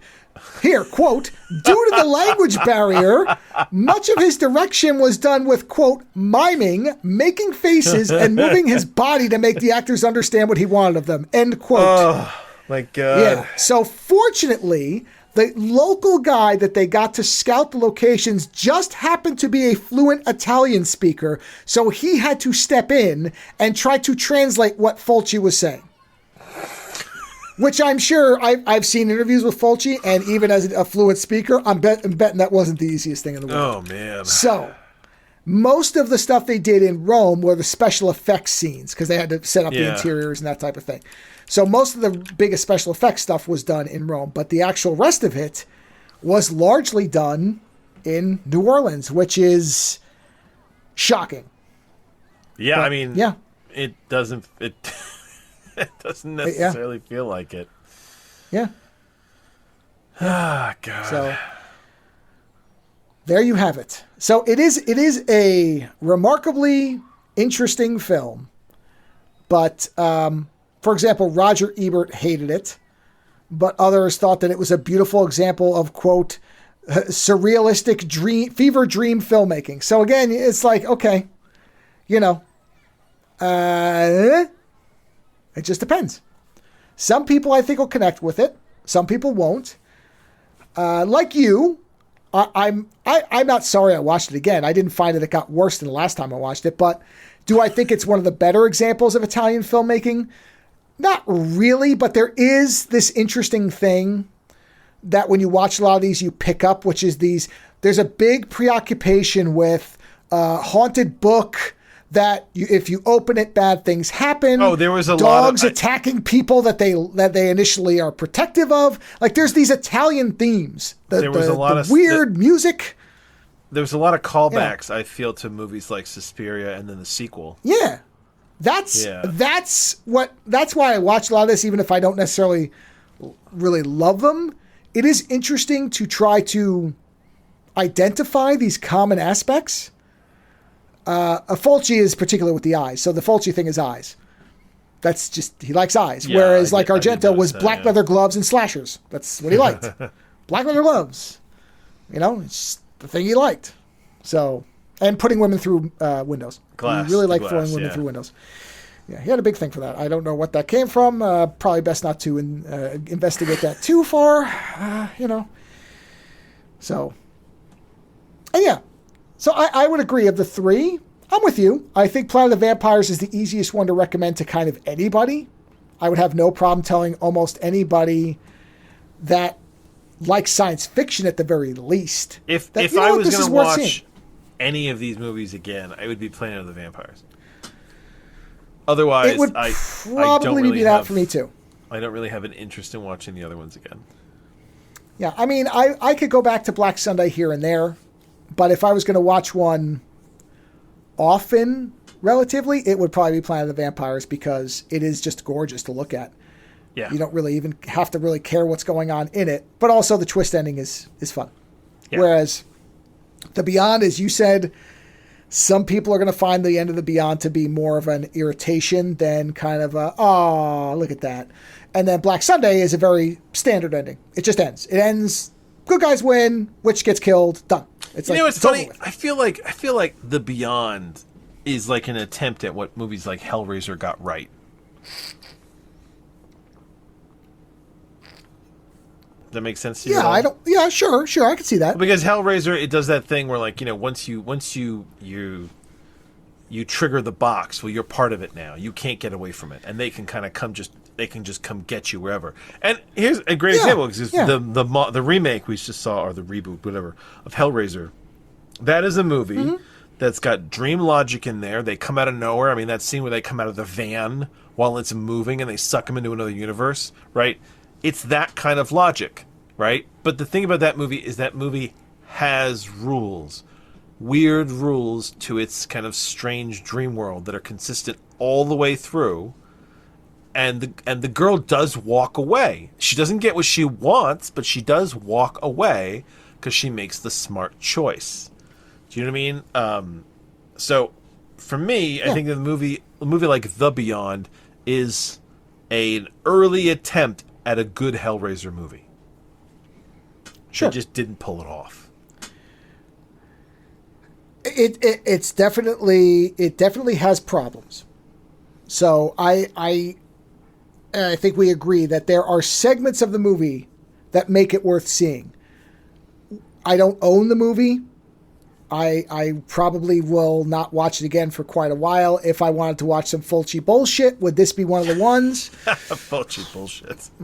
Well, I mean, some full shit. Full shit. I mean, you know what? I will say I would probably go back to this here and there just because there are some visuals about. I do like the contacts. I like the girl with the contacts. Like, there's a neat visual to that. That looks so uncomfortable. The girl getting her. Oh, it looks horrible. The girl getting her face blown off is great because you just don't see kids get killed very often, especially not so casually. And we're not, unusual. And we're not warranting the shooting of children. It's just she's a demonic child at that point in the movie. what I'm saying is, I'm covering our ass, film, sir. no. I in film, the murder of children is not new, but it's still unusual. It was in the original version of Frankenstein, and they cut it because they realized it was a little too harsh. So what I'm saying is, when I see a movie with the balls to execute a young person of any age, I do have a slight bit more respect for it, because I'm like, yeah, you are instantly going to get blocked from a certain segment of people ever watching your movie, and you're likely going to make a list. So that's, and also it is comical because that guy, I mean, even if you don't know the child, to so, with no care, immediately unload a fucking 357 into a young girl's face. I mean, for all you know, she was trying to get, like, a fly off the other woman's face, not just trying to rip her eyeballs out. But at that point, he was just shooting everybody at that point. He was done. By far the most memorable scene of the film. Yes. Like Scanner's head explosion, it is the thing you remember if you remember nothing else. So, But yeah, I would agree with you. I think of the three movies, if there was one I was going to recommend of all the other ones, it would be Planet of the Vampires. I think that is absolutely worth seeing. It's beautifully made. It's got great costume design. It's got great film atmosphere. Like the way they do everything in that is beautifully done. It's got a double twist ending, which is great. Whoa, because a double twist. Yes, and it's organically done. They never say they're from Earth. You assume they are because they're humanoids. Yeah. So there's nothing in the movie that contradicts it. And in fact, if anything, some of the way that they describe things would indicate they're not humans. Like meteor rejector is a weird phrase. Yeah. So it is easily the most highly recommended. And I think between Black Sunday and The Beyond, I would probably recommend Black Sunday more than The Beyond, because I think it functions more, it's more effective as a movie than The Beyond, which will repel some people. Black Sunday is a work of fucking genius compared to The Beyond. Yes, that's what I'm saying, is there are people who will stop watching The Beyond like 15 minutes in. Whereas Black Sunday is dated in terms of how it's made, but it's good to look at, and it tells a cohesive story that you understand right from the beginning. And it ends very logically, which I agree with you. The Beyond, you cannot say that about. There are things that happen in that intentional or not will make your logic circuits fry a couple of times over. And not because they're so clever either, just because they're so, like, I guess that's the thing. There is a fine line between like an illogical plot being like genius and just being fucking stupid. Well, okay, let's say it like this. Even an exceptionally clever story device has to be told the correct way. Otherwise, you end up with this or The Village. Yeah. You know? Yeah. Right? I mean, that's the problem, is you can be clever all you want, but you still have to tell us or The Happening. You still have to have a movie that presents the material, clever or not, in a way in which people can take it in correctly. Soylent Green, it's people. You know, like that hits heavy. That movie makes total sense within its own context. Like, you can have a twist in a movie and still have it be, Sure. Yeah. Yeah. Yeah. So I agree with you. Whether it's clever or not, it is very clear that The Beyond did not work universally. It's highly divisive, but in this case, I think, What other movies we've watched the movies of his, right? Fulci? Yeah, we watched, what do you call it? House of Clocks, I believe was Fulci. The time travel one. And here's the thing. I liked House of Clocks more. That movie had a logic to it. There was some eyeball shit. I think that was a way better example of his work than this, for me.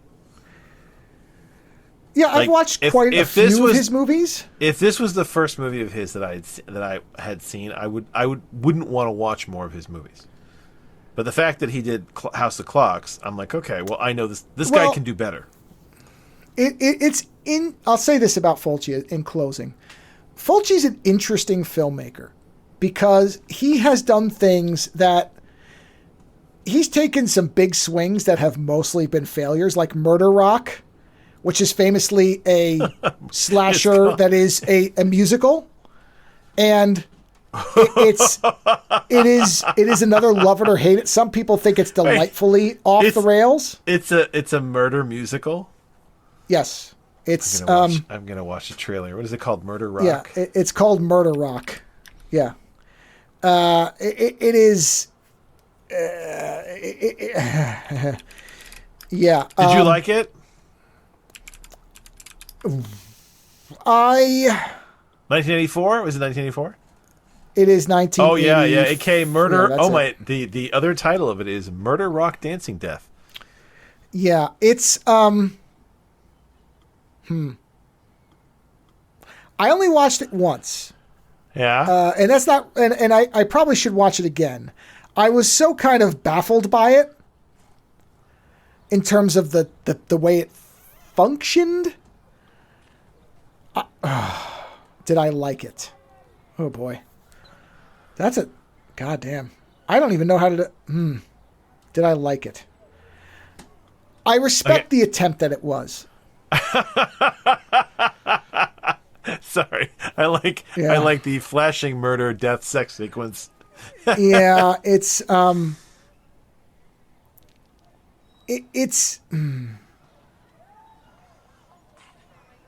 Yeah, I can see this movie either being really good or being like absolutely annoying. I could see that. I think the problem with the movie for me is that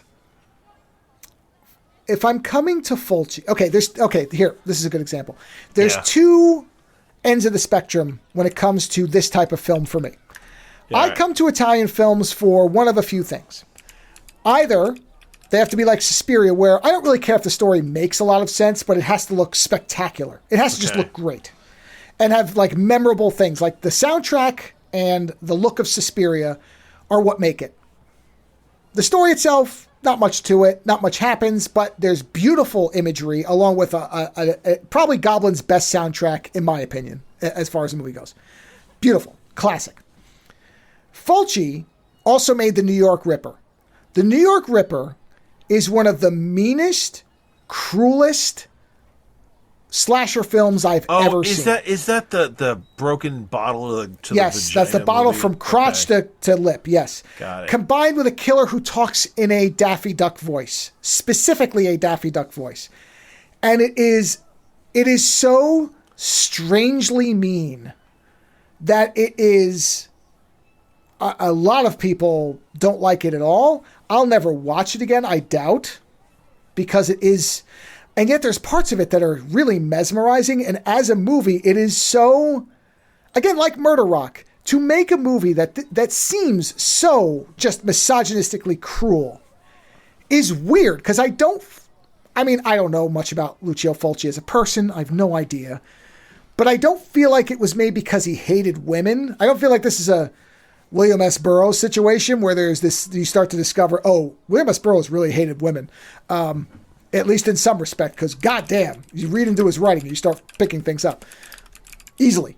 I don't know that Fulci hated women, but this does in some ways feel like a very, New York Ripper specifically, felt like a pretty good capturing of what a serial killer who really hated women would do if they truly hated women. Like, you do violate them because in your mind you want to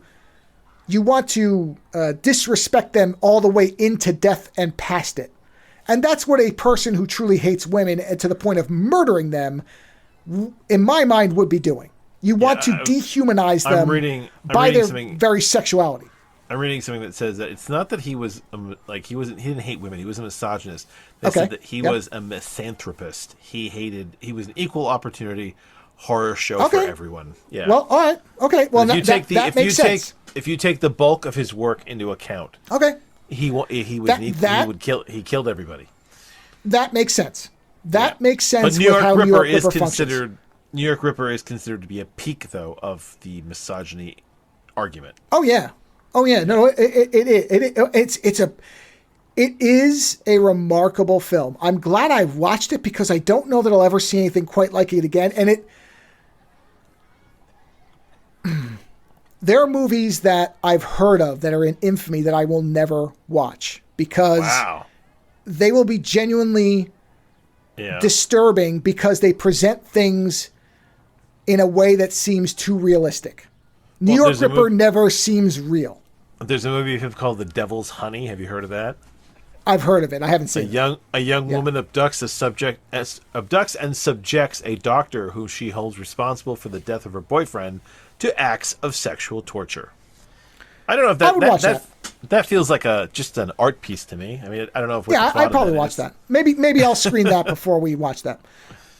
But like Manhattan Baby, I want to see. That's one of his. I haven't seen it yet. Does he get away? Like, I wonder who you root for in that movie. Oh, if he is actually responsible, I root for her. If not, I root for him. That's how. Simple. It's whether he's actually responsible or not. That determines who I root for. Very simply. Interesting. So that's what I mean about. Where was I going with that? Where did I start off with New York Ripper? So that's the thing about like Murder Rock is I don't know a lot of murder films that attempt to graft Flashdance to slashers. Like Slashdance. I mean, I don't know a lot of people who would even do it. And New York Ripper feels like that. Like, okay, I'm going to make a movie that is going to offend a huge portion of an audience where it could never possibly be commercially viable. Like, you're making a movie that is almost guaranteed to lose money, and yet you make it anyway. Right? That's the part where knowing Murder Rock, knowing New York Ripper, that makes me sort of start to believe that The Beyond was constructed intentionally the way it was, almost out of spite. Now, does that mean that you should respect it for that and enjoy it? No, I'm not saying that. But what I'm saying is, it's not like Fulci hasn't done shit before where he did almost to be contrarian about things. Where he's like, you know what, I don't want everybody to like my stuff. I want to be a rebel. And that can be really dickish and stupid. And we know a guy who in college who was like that. Where it's like, sometimes he does good stuff and sometimes he doesn't. And that's why I will give almost all of his movies at least a shot. So I'm glad I watched New York Ripper. I don't think I'll ever watch it again, though. I was looking at the list of Fulci's movies, but you know what IMDb linked it to? To what? Do you remember a movie called The Ambulance with Eric Roberts from 1990?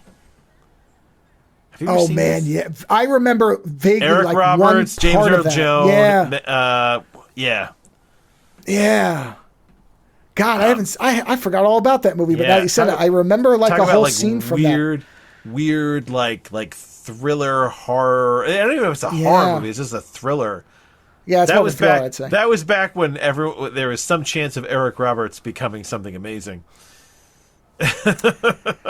Yeah, that's it's kind of like Gary Busey's period of time of whatever. Yeah, but it was like the best of the best era. Yeah. Sorry, that just came up. I just realized that was a movie that we should probably see at some point. That's an interesting comparison, I guess. Yeah, sort of. What's that? I guess I could to link Fulci to that. I don't know. It just came up. I was looking at movies. IMDb always has like more like this type thing. Yeah. Sure. So that came up. That's interesting. I mean, a lot of weird movies are coming up. Another movie just came up. Oh, these are Larry Cohen movies. Why would you link Larry Cohen to Fulci?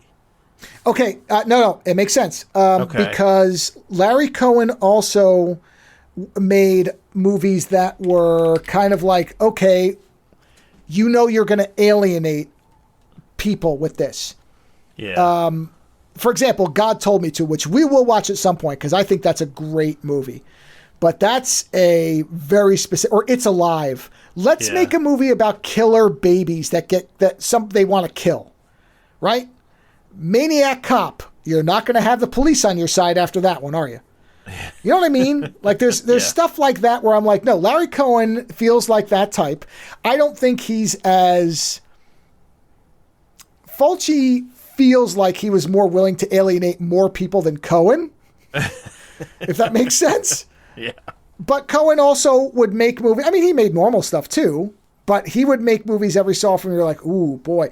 Because like God Told Me To is somewhat modeled after a real event where somebody was up in a tower just shooting people with a rifle. Oh my God. And, you know, okay, so stuff like that. Jesus Christ. Larry Cohen wrote a Hallmark movie.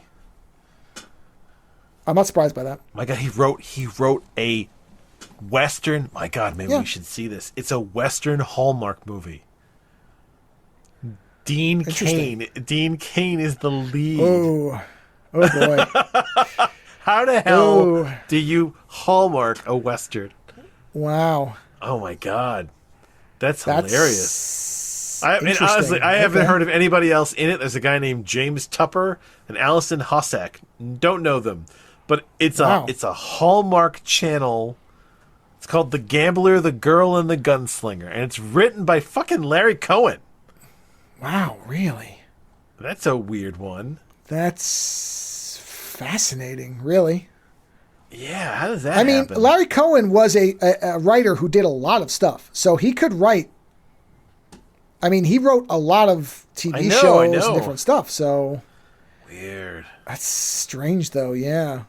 I mean, either way. That's what I'm saying is I can sort of see a Cohen connection to Fulci in that they are willing to make movies that they know will not be widely commercially appealing. So, and I have to respect to some degree somebody, I mean, now you can't do that anymore unless you're willing to fund it all yourself, Megalopolis style. But there was a point where you could make movies with the understanding or that, you know, could get funded to some degree or somebody would back, knowing that there was a good chance that the movie was not going to make a lot of money because it was made very specifically and it was going to alienate people. Yeah, and if you made it cheap enough, then you could maybe get away with it. Yeah, like It's Alive really disturbed me the first time I saw it. I was going to the Cohen side of it. And again, it's about a mutant infant that the cops are trying to kill. It's a baby that's just born as this monster. It's not its fault. It was born like that. I mean, they went off the rails and became very more exploitative later. But It's Alive, the first one, is a creepy fucking movie. Because it's a child that comes out with, it's a monster. And it just kills everybody in the delivery room and then runs away. And then the rest of it is everybody trying to get this baby. Oh yeah, and it's not good looking, I'll tell you that. No, and they kill it. So that baby dies. Again, you murder an infant. Oh God, yeah, look at that thing. It's got fangs. Right? Like, oh yeah. Have you ever seen that movie? I have not. We should watch that. It's like Blade coming out of his mom. Well, yeah. I mean, like I said, it's an interesting movie because I think Cohen had said that it was. I want to say he said that was something about, you know, if you find out your child's going to have a defect, you know, what goes through your mind? Like, not obviously that it's going to come out as a monster, but, you know, like, I think that was the basis of it. I don't know if it was something personal to him or whatever, but it was, you know, considering abortion and does that, you know, the idea of a monstrous baby or something like that. I mean, it was popular enough they made 2 sequels, neither of which, from my understanding, are any good. I've never watched the sequels. I don't care, but I remember that first one. Apparently there's one that's called It's Alive Again. Yeah, and then Island 3, Island of Alive. You know. God. All right. I'm trying to see if they said what Cohen said about that movie. Rick Baker did the baby, though, which is interesting. Well, I mean, it looks, you know, looks like a fucking creature for sure. Yeah. Now it's like I said, Cohen's another one where I'm like, okay, you know, if you're willing to roll the dice on these concepts, there's some amount of respect I'm going to have for you, even if the movie is not necessarily all that good. I mean, I don't think that you ever believe that baby's real, but no, but I mean, this goes back to the whole suspension of disbelief thing. Yeah. You know? Yeah, I'm trying to remember if they said why. Wow, he originally wanted Anthony Perkins and Janet Leigh in the lead roles to create a mini Psycho reunion. Wow, that would have been wow. Interesting. Huh. Weird. Interesting. Yeah. Yeah, interesting. Anyway, like I said, that's I'm not surprised by the connection between Fulci and Cohen. That's Well, IMDb does some interesting stuff sometimes with that. Yeah, I'm looking at what they connect It's Alive to. Yeah, they're mostly slashers. Oh, there's an Argento film, Phenomena, which is not the movie I would jump from this to, but okay, sure. Oh, there's a Fulci movie, Zombie. Yep. Oh, Pieces. Oh, that's a great movie, Pieces. It's exactly what you think it is the subtitle to Pieces. An Italian slasher film. Oh, my good grief. Look at these fucking movies. Rabid. Oh, Cronenberg. Okay. Well, that's all right. Sure. Village of the Damned. Okay. Yeah, I could see some of these. Maniac. Oh, you've never seen the original Maniac. I'm sure of it. Nope. Oh, boy. I'm starting to build a playlist after this. Okay. Yeah, I'm starting to put something together in my head here. We're gonna have to third, but Maniac, It's Alive, and what? I'll have to think about this. Okay, so this would be like dirty New York movies if we're gonna do Maniac. Okay, so this is like dirty 80s New York. So Maniac, It's Alive. Bring this to a close while you hatch your next plan. Yeah.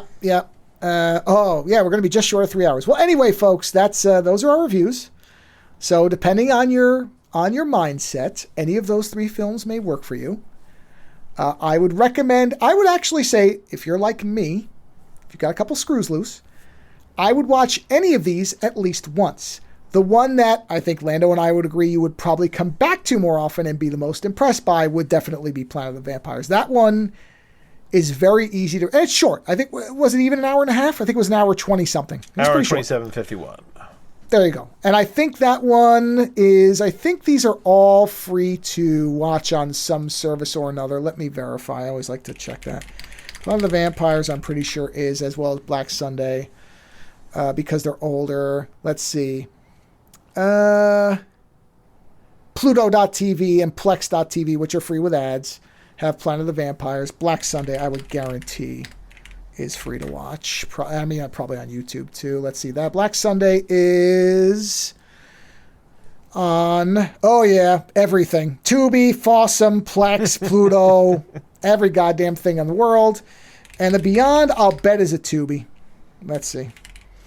Actually, between this and the Beyond from 2018, I'd watch this first. That was a really bad movie. I reviewed that one. I remember it.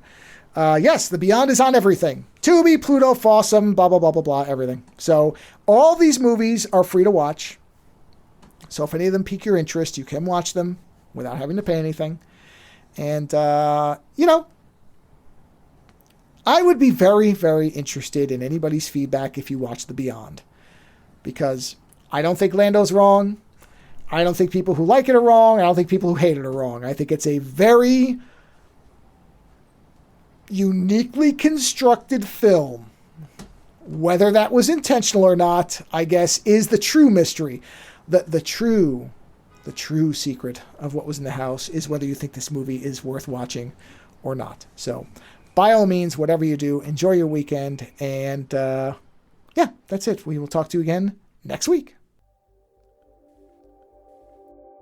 Visit OzoneNightmare.com to subscribe to new episodes, browse through our back catalog, or to find links to support the show.